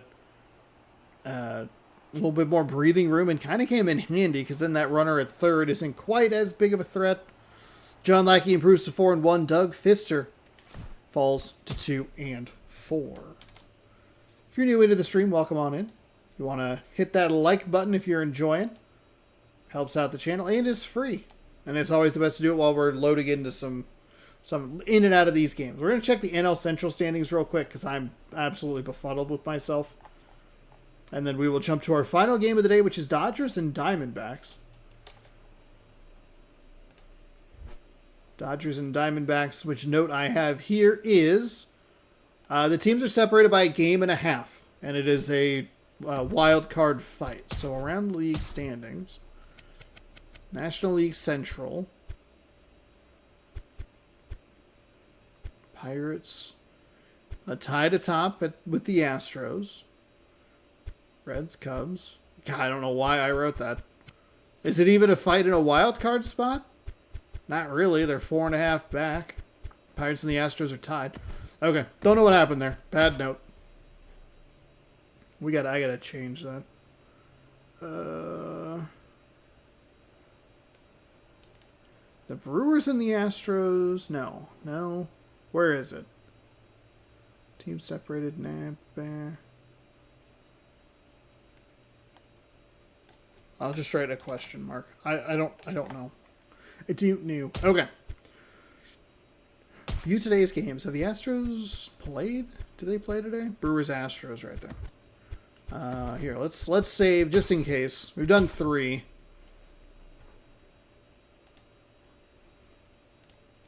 Done 3.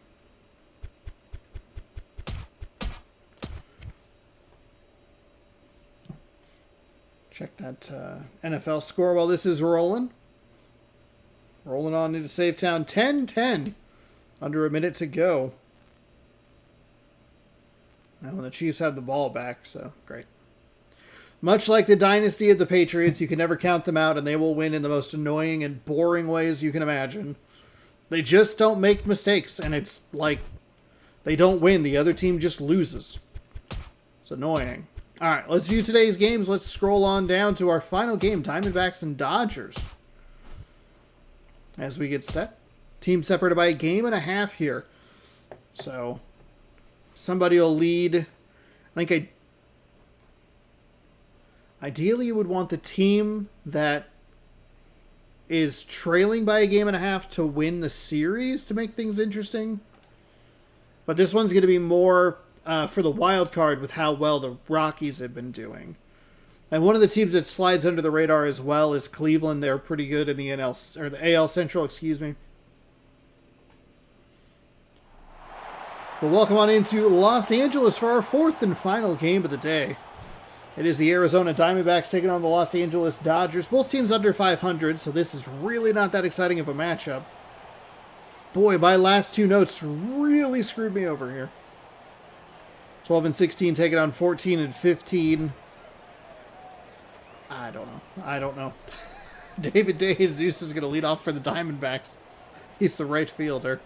Curtis Granderson in center. Joey Votto at first. Alex Gordon in left. Matt Wieters is your man behind the dish. Brian Pena, designated hitter. Freddie Sanchez at second. Jamie Carroll at third. Cesar Istruis at shortstop. This is a tough lineup to deal with. It's the 4 lefties, 2 switch hitters, and then the final Istruis is a switch hitter as well, with only 2 true righties. So if you have a right-handed pitcher, it can be really tricky.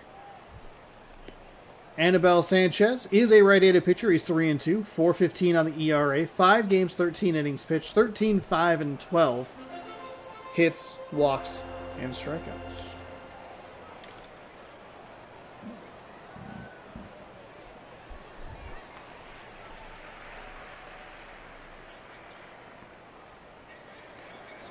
David DeJesus stepping on in here for Arizona. I believe we did just have the Diamondbacks on the no,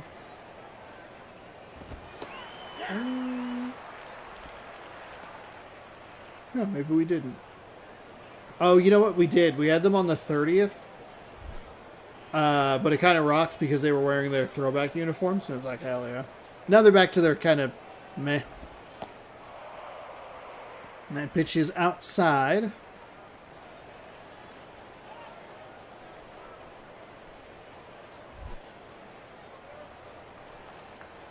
One and one. Righty winds and fires. That is hit up the third baseline, foul.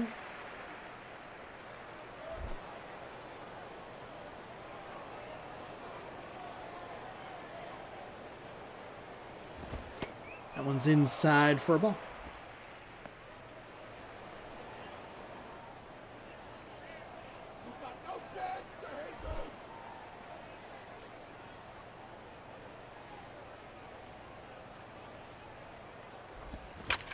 That'll be rolled over to the shortstop. He fields it cleanly and fires for out number 1.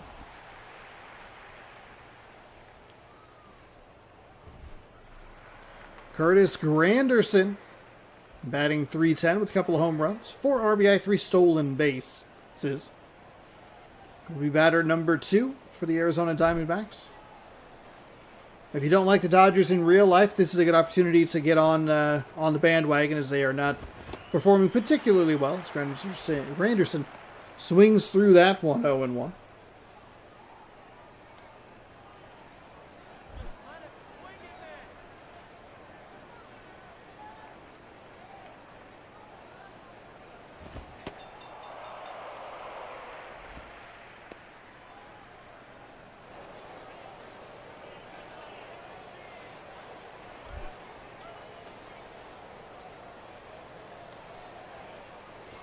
One and one with one gone.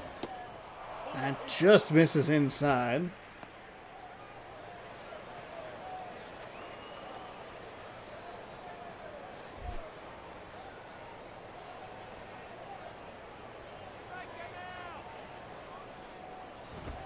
And that's inside, brushes him back.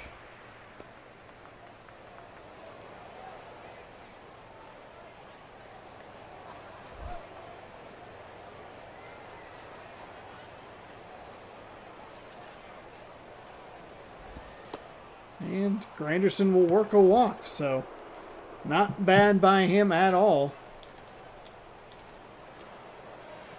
It was a 3-1. He took the one swing, but able to have a good eye, and that'll bring in Joey Votto, an opportunity to get the Diamondbacks on the board early.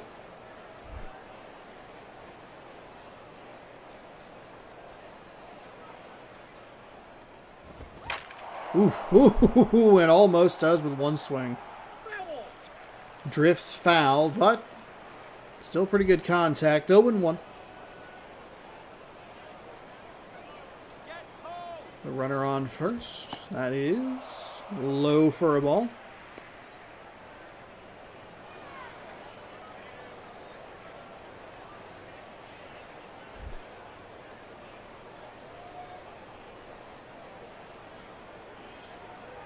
Here comes the 1-1, fouled away.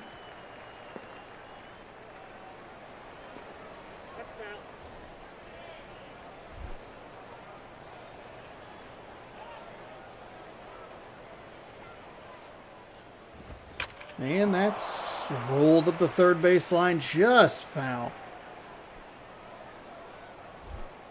1-2 the count, runner on first with one gone here. Early stages of our fourth and final game of the day. They're going to put a runner in motion. He's inside. The throw down is late, and he is safe at second. So a stolen base for Arizona. And he was safe by a good chunk there. Feels like there aren't a ton of really close plays. Like they're either out by 3 steps or safe by 3 steps. Drastic sides of the ends of the spectrum. That one's fouled away.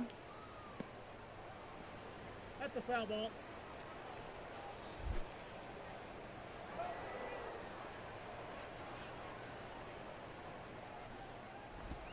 And hit well but foul. So Votto here with a really long at-bat. Staying alive with the 2-2 count.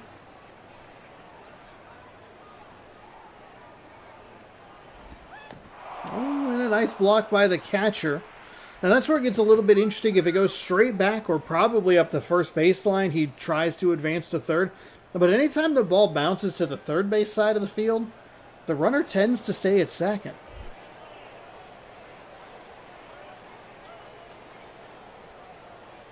Here comes the payoff pitch. Votto fouls it away and will do it again.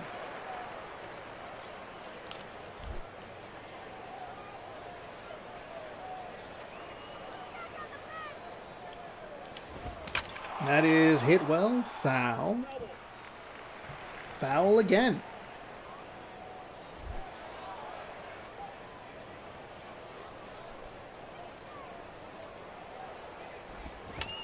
And he'll roll this to first base. He'll grab it and take it himself for out number 2. So, a bit of an anticlimactic ending for Votto personally with a long at-bat, but it does make the pitcher throw a bunch of pitches, and the runner advances from first to third thanks to the steal attempt, and then the hit advances him to second, or advances him from second to third. So, not 100% on Votto. But a runner 90 feet away from scoring, and he'll take a ball upstairs. 1-0.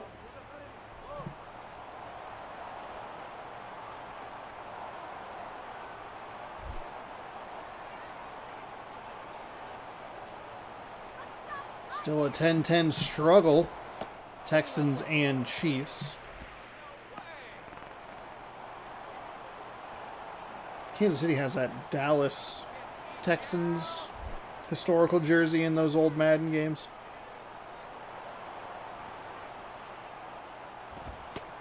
That is in for a strike.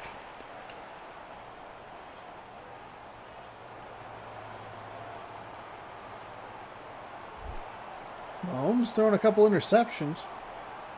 But the ball did just get punted back to Kansas City. 11.5 to go on that one.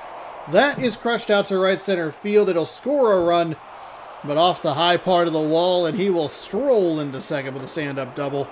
An RBI 2-out double for Arizona puts them on the board 1-0.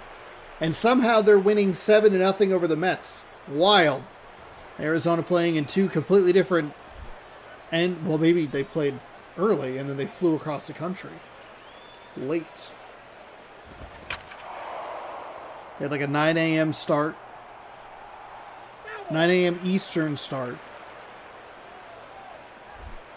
And then they had to fly all the way. They had to play the whole game until noon Eastern. And then fly. That's outside. And then fly across the country, which takes like 6 hours. That's 6 p.m. Eastern, but only 3 p.m. Pacific. And they had time to get to the stadium for a 7 p.m. first pitch. Wow. Unbelievable. That pitch misses low.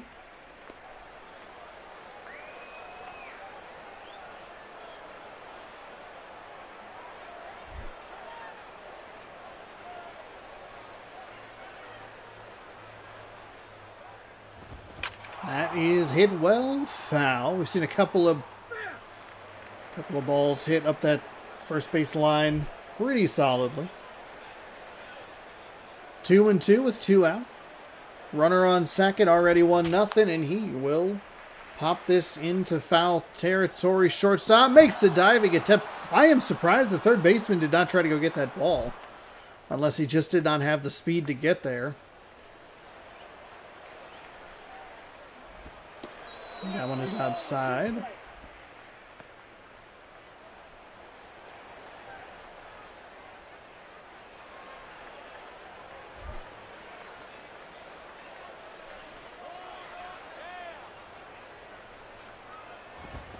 That one fouled back. Those seats in Los Angeles are so interesting. Also, shout out to the reader board that's like right in front of some of the people. Because they're like sunk. Like all the other stadiums are level. Right? Maybe some are kind of lower. I don't know, there's something about the way that it looks in for the Dodgers that looks a little different.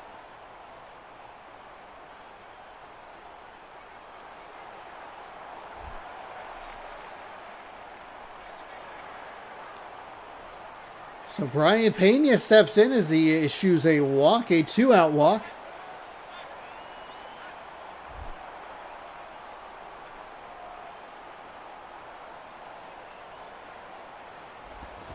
That one's fouled away. A long first inning continues here for this, for both of these teams. That misses outside, 1-1.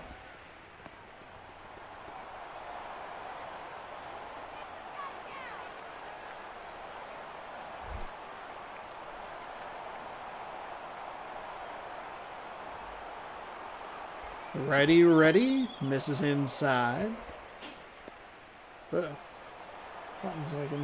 Someone's making noise out there. Hopefully everything's alright.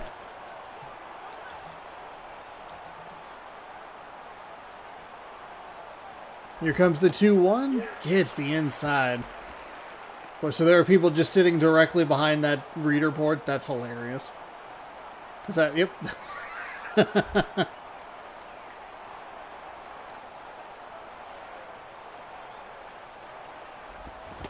Swung on and missed. So that will mercifully, finally retire the side for the Arizona Diamondbacks. They pick up 1 run on 1 hit. A couple of walks get issued. And it'll be the home half. It's our guy, Juan Pierre, leading things off. The 3-inning legend from MLB 2K5, a designated hitter. Followed by Carlos Beltran in center. Ryan Braun in left. Adam Dunn at first. Michael Stanton in right. Ryan Dumas out, or behind the dish, excuse me. Gib Wilson Bediment at third. Gordon Beckham at second. Cliff Pennington, your switch hitting short stop.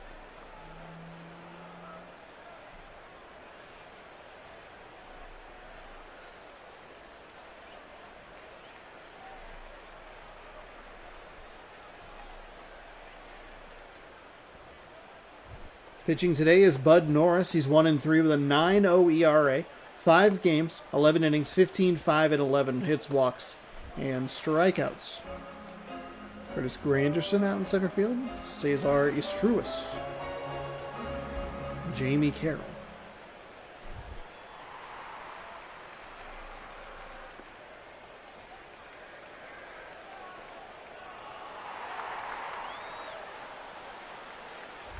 Oh, they went for it on 4th down in their own territory. Kansas City. You are silly. Pierre with a big swing and a miss. See how long the bottom of this first inning? Because boy, was the top of this first inning long.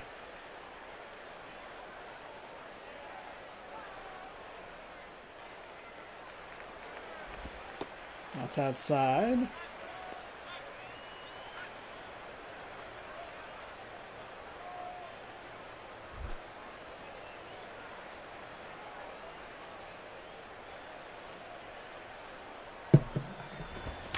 Phone there a little bit. Ooh, it's a good swing, but off the end of the bat.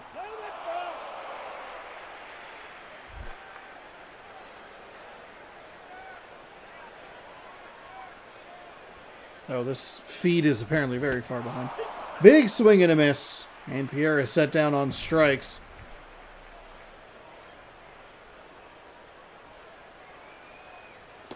Oof, that pitch was well below the zone, almost in the dirt. I spoiled myself on that play. It's a really interesting call to go for it in your own end like that. I don't agree with it, but whatever. That is going to be a single out into right field as the second baseman, dove over the top of it. One of the more brutal animations that we see just so frequently in this game is that dive. It just so perfectly goes right under their armpit. I got it, coach. Like, no, you don't. Keep your feet on the ground. Ryan Braun stepping in. Pardon me, 1-on-1 out here for the Dodgers. See what Braun can do. They'll take a pitch inside for a ball, 1-0.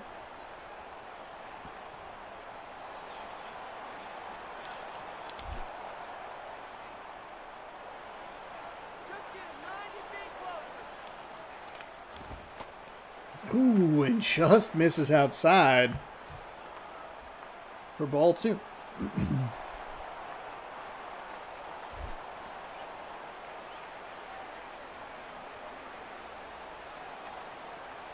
Here comes the 2-0. Braun with a big swing and a miss. Looks like he was under that one. That is strike number 1. Looks like he's really wanting to go east-west and toy on those edges.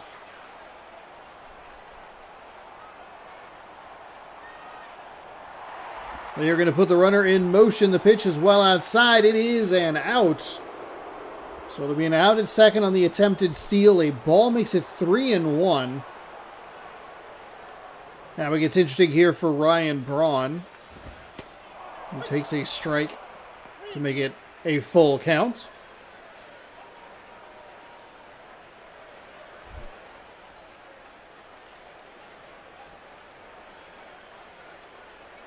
Here comes the payoff pitch. That is a ball that he just barely gets a piece of to stay alive. We'll do it again. 3-2. 2 gone.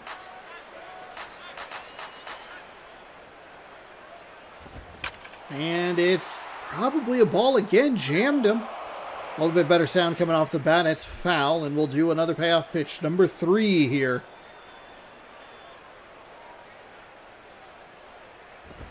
And that finally misses. So he looked at about 6 balls there. Finally gets walked on number 4.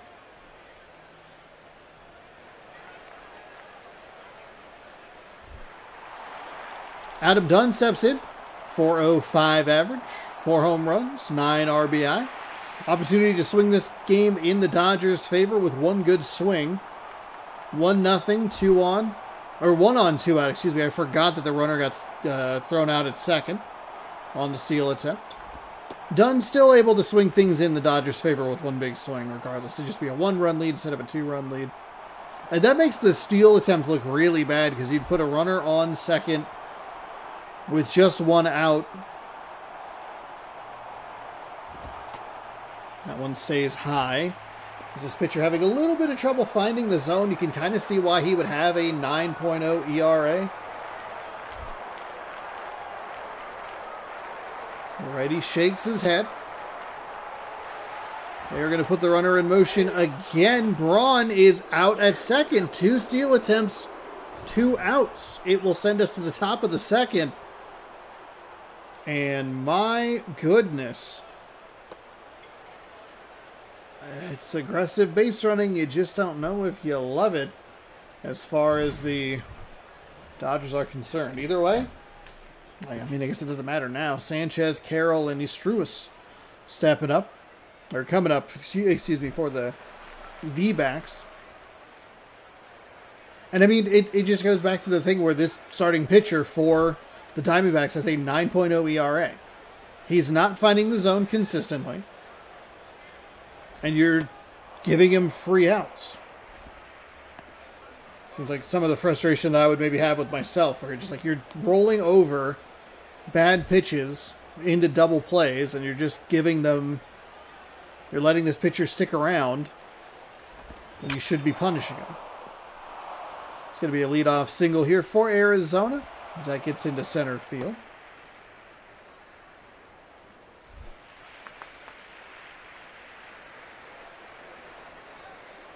Jamie Carroll steps in with 1 on, nobody out.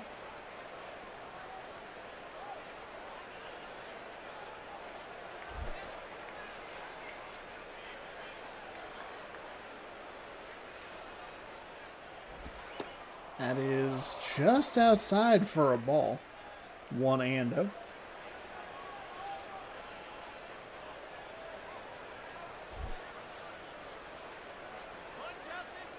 Nods his head in approval.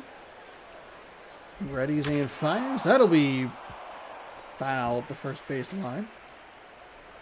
Could not get down in time.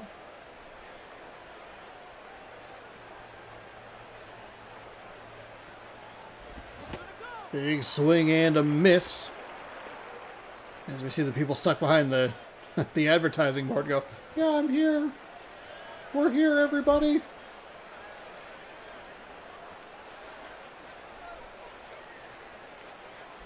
Here comes the 1-2. That's going to be poked into left field. It'll advance the runner to second. So 2 singles here for the Diamondbacks.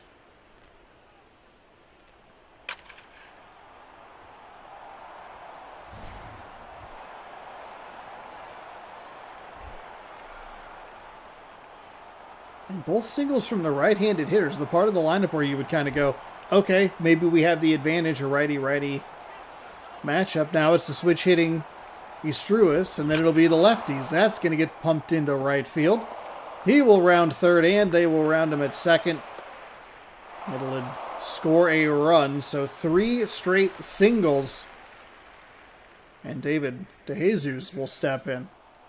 0 for 1 today, but see what he has the second time up. 2-0 Arizona. That is well inside.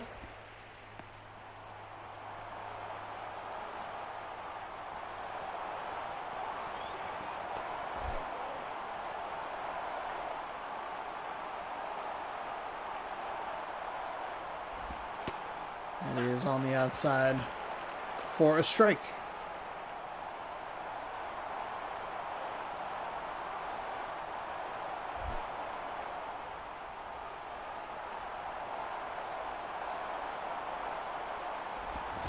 Swung on and missed under that one, and it's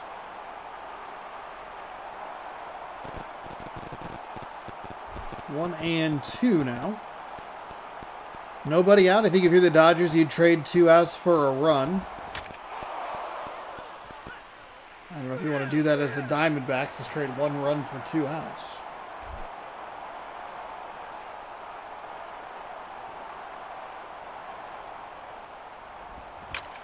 You will punch this to the second baseman, underhand to the shortstop, covering back over to first and out.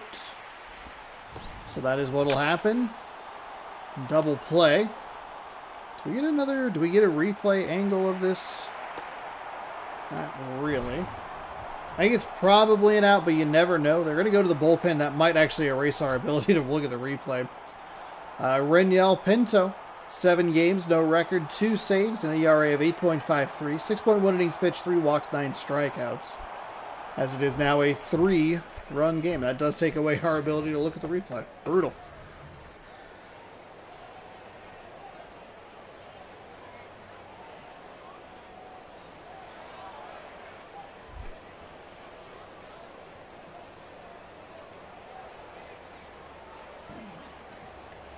The lefty winds and fires that one outside. If you had a lefty ready and you wanted to bring in a lefty, why didn't you bring him in a little bit sooner? Estruis is going to be a switch hitter, so you can kind of just figure out which side maybe he's not quite as strong against, but when you left him in for another, I guess he got 2 outs. I don't know. The whole situation's a little funky.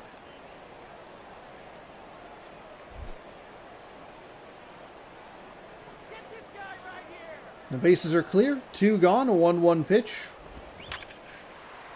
Rolled over foul. Make it 1 and 2.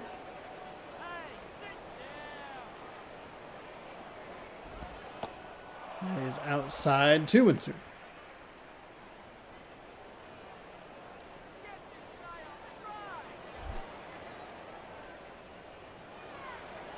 Two and two gone here at the top of the second. Lefty winds and fires. That's foul, so he'll stay alive.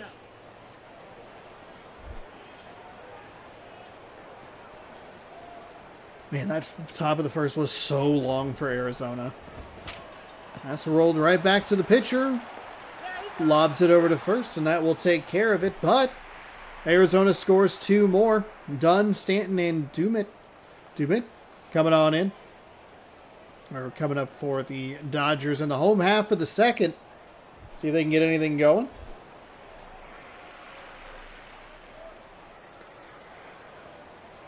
Adam Dunn. Well, he'll stay up, I guess I should say, because he was at the plate when they tried to steal for a second time. The aggressive base running for Los Angeles has really given them additional trouble that they don't need. Dunn with a good swing on that, but foul up the third base line.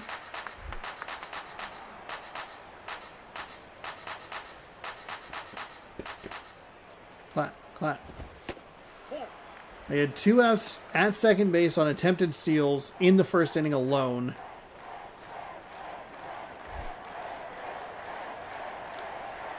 Why does it sound like they're cheering for the wrong team? Swung on and missed.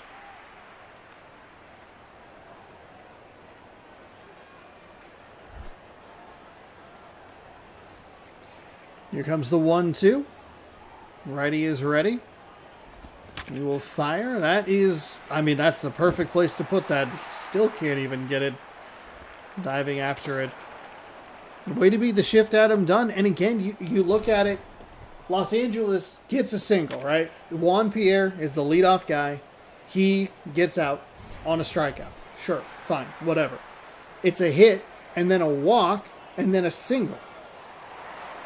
Theoretically, you should have the bases loaded with just one gone. But before the walk, they try to steal second, and it's out number 2. Then they get the walk and try to steal second while Dunn is up, and the inning is over. The Dodgers have gotten in their way, their own way. And now they trail 3-0, but they have a runner on first again. I don't think Adam Dunn is going to be a guy that you send in any real scenario.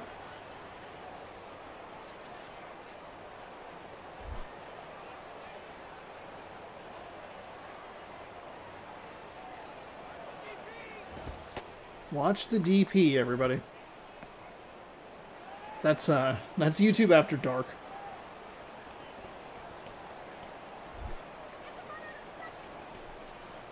I guess technically it is After Dark. Ah, shoot. After Dark in the winter, After Dark starts at like 4:30. At least in my area.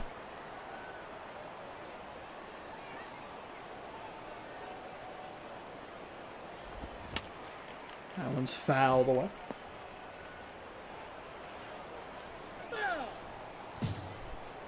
I love how delayed the umpire calls are.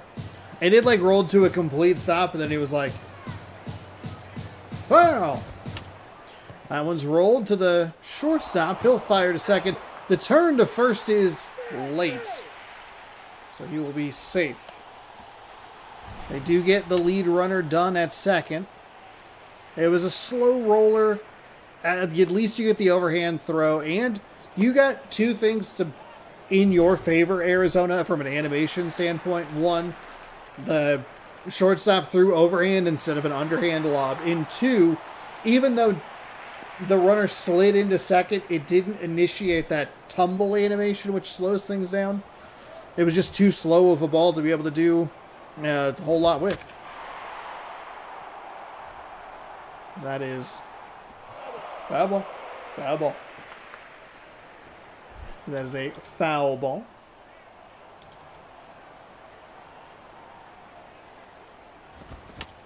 That one is going to be rolled. Pitcher. Ooh, boy. That was a lot closer than it should have been. Wilson Bedabit is going to step in. And these are the slow out innings that can just be so killer to a defense. And apparently to my vocal cords, because I sound like I'm crying. And they're going to bail him out. That is a horrible third out.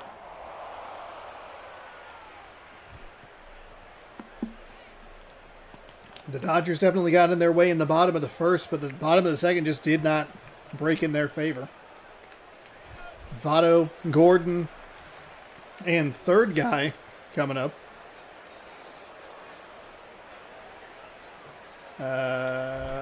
Weedy? I'm not sure. Shockingly, the print is too small for me to see.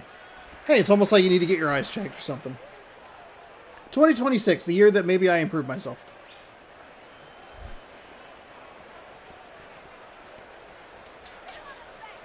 So the lefty opens him up and goes 0-1.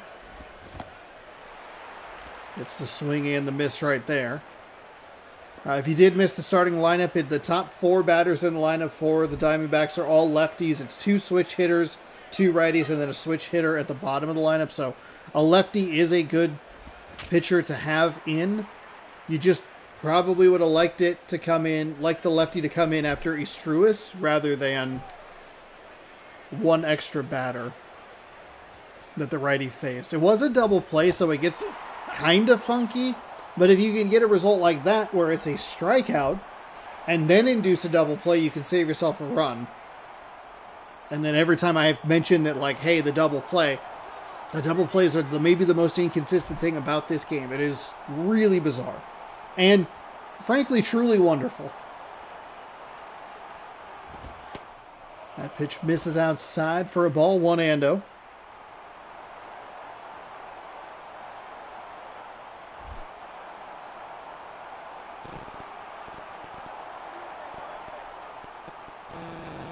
Matt Wieters, thank you.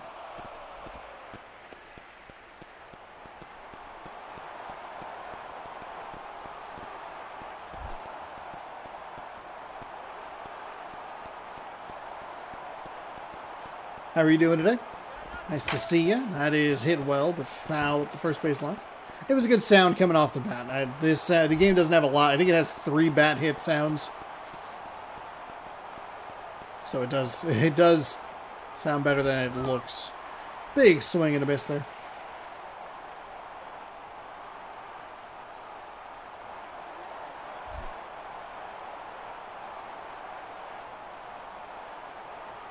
Here comes the 2-2.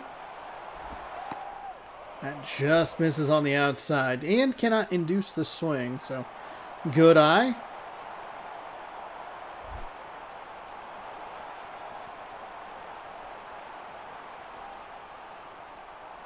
This is something that the Diamondbacks batters have done a very good job of all game long. It's been really long at-bats. As we see a walk there. Matt Wieters, and hey, right on cue, he worked a walk in his first appearance.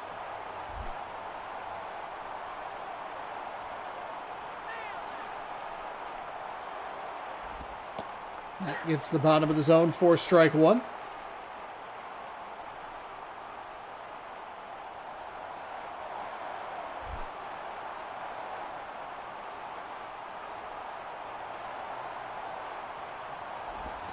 Lefty fires. Fouled away.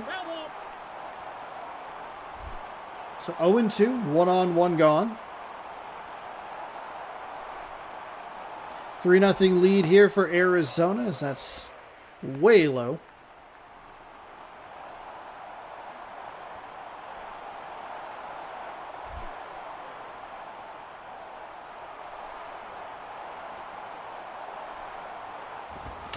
That's foul.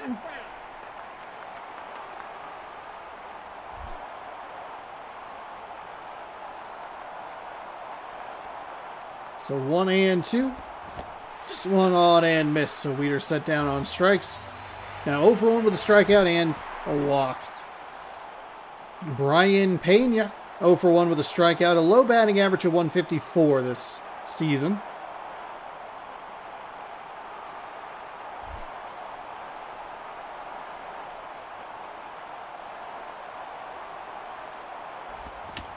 And he'll foul that one away.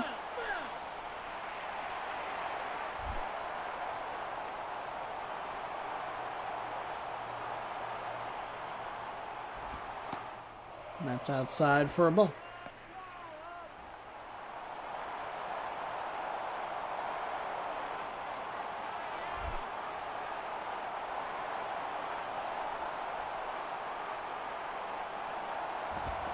That is hit into right center field. Center fielder will pick it up as the lead runner advances all the way to third.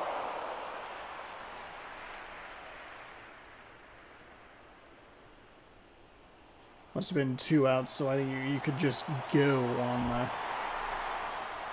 on the sound of the bat.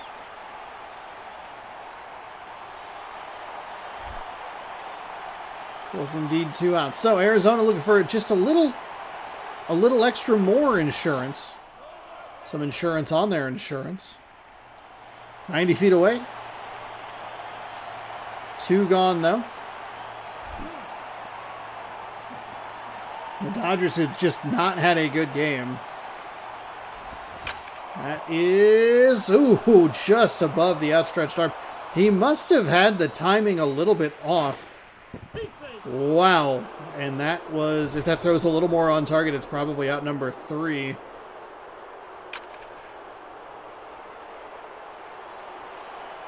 So the Diamondbacks now with a 4-0 lead.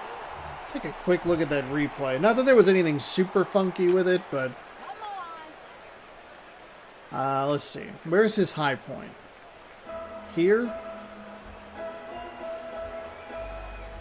I mean, he definitely didn't time it well, but I don't know that there's a way to time it well. So what? High point. So there. Yeah, the ball's probably out of his reach.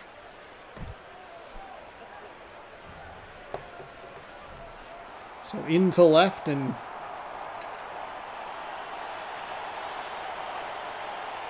the run scores. And the runner advanced all the way to third. That pitch is low.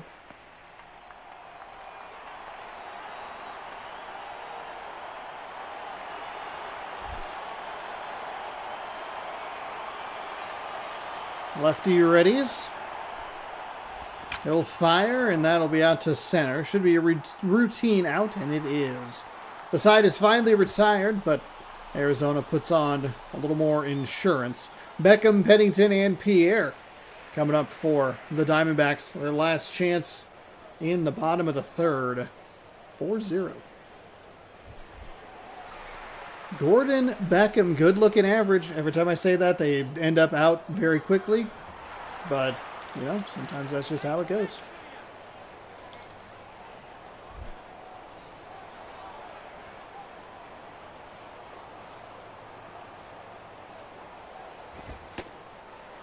That pitch well outside. Ball number one. Like to see him be a little bit more aggressive. I know he has a good average or whatever, but best case scenario, you get it out. Worst case scenario, it's a solo home run. You have a 4-run lead. Ugh. It's just not what you're looking for.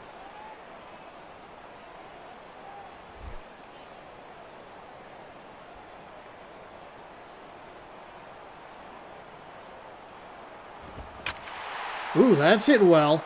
That's out to right field. Long strike. Oh boy, they fooled me with that camera angle. Is there a wind here? As we saw, there was like 18-mile-an-hour winds. Is this is going to get into right for a base hit? I forget exactly which game it was, but there was 18-mile-an-hour winds where you're like, oh, that's going to be foul, and then it just pulls it back in. Oh, I guess it was going to be an out. 11 miles an hour, but it's blowing in. I guess it might play a factor. Ouch. That is hit well, but foul. Or sliced foul.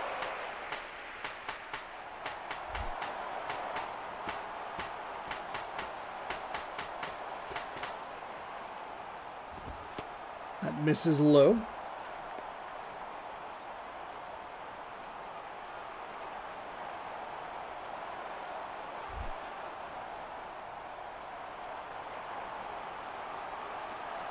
Here comes the 1-1. The Dodgers have not been aggressive on the base paths. Don't know that they really have the guys for it, but when you go 0 for 2 in the first inning, and that's a huge reason that you get out of that inning as a Diamondbacks defense. I mean, it's just such a weird decision. He has a 9.0 ERA, and he's not throwing the ball well. 2-2. They'll check on the runner at first, and it's very nearly overthrown.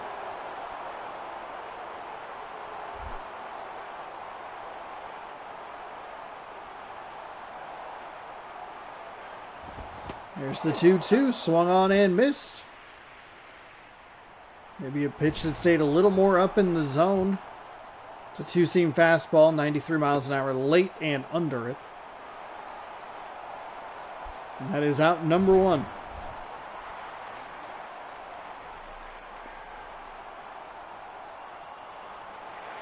I'll bring in Juan Pierre, a legend from our MLB 2K5 days.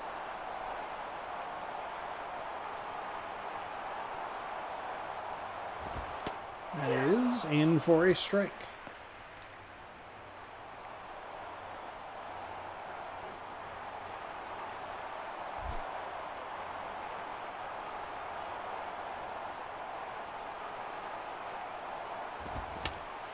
fouled away.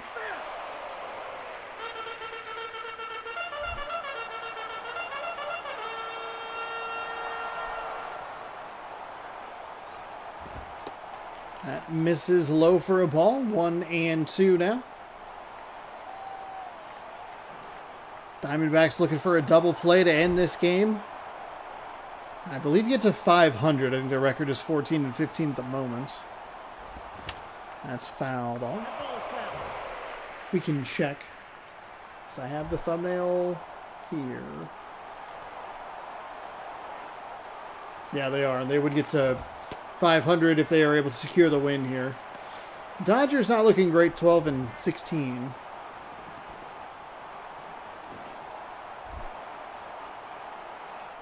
Two and two. 1 on, 1 out, and that is hit to the first baseman. He'll fire to second. Back to first, and it is not in time. Safe. Was the pitcher late covering? I mean, he must have been. Ooh, was he out? Or safe? What?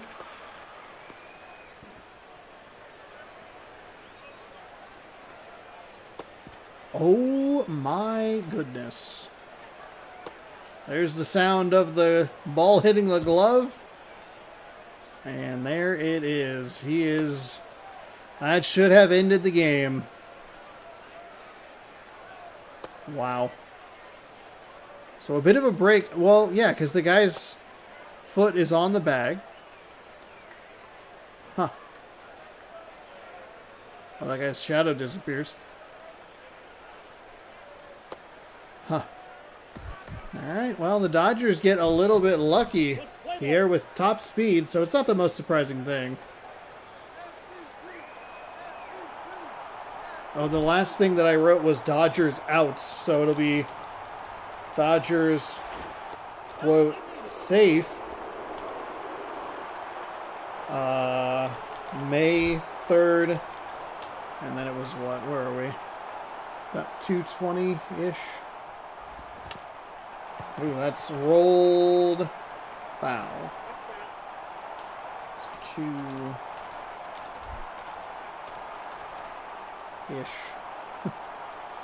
As I make a list of shorts that I have not worked on at all. That is a foul ball up the third base line.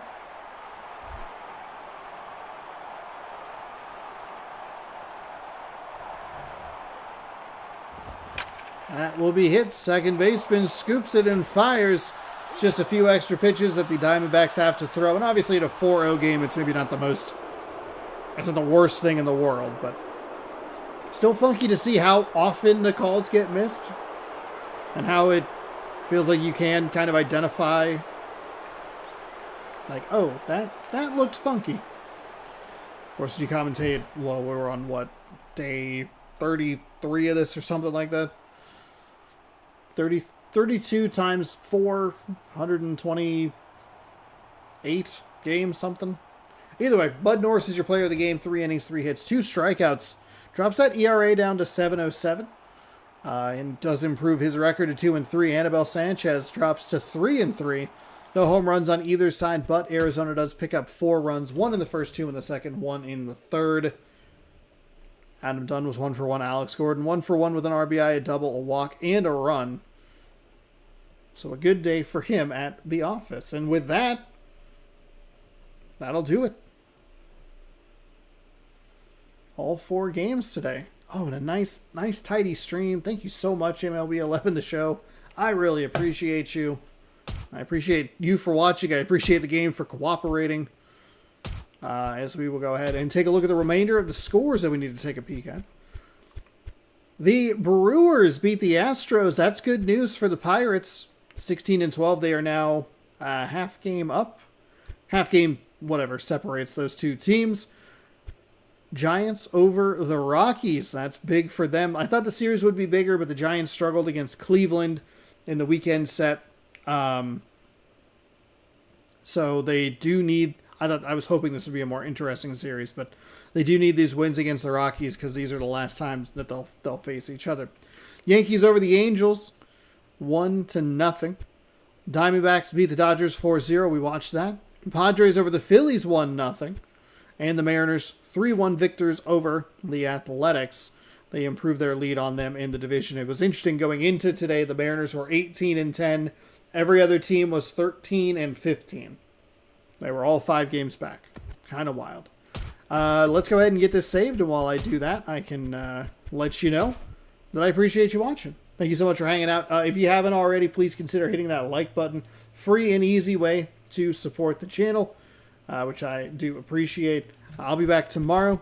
4 more games of action, 6 p.m. Pacific time on the channel. Keep an eye out for maybe a stream early tomorrow, around noon or something. I got to do a couple other things, a couple other video recordings for Monday or for Tuesday and for Thursday. So might be checking out Skate Story. I hope it's not a copyright nightmare, but we'll see what happens. But thank you again, everybody, so much for watching, and we'll catch you tomorrow with more action here. We'll have baseball every day at 6 p.m. Pacific time this week to make up for the stream that I missed, whatever day that was. And that will do it. Good night, good sports, and we'll see you tomorrow.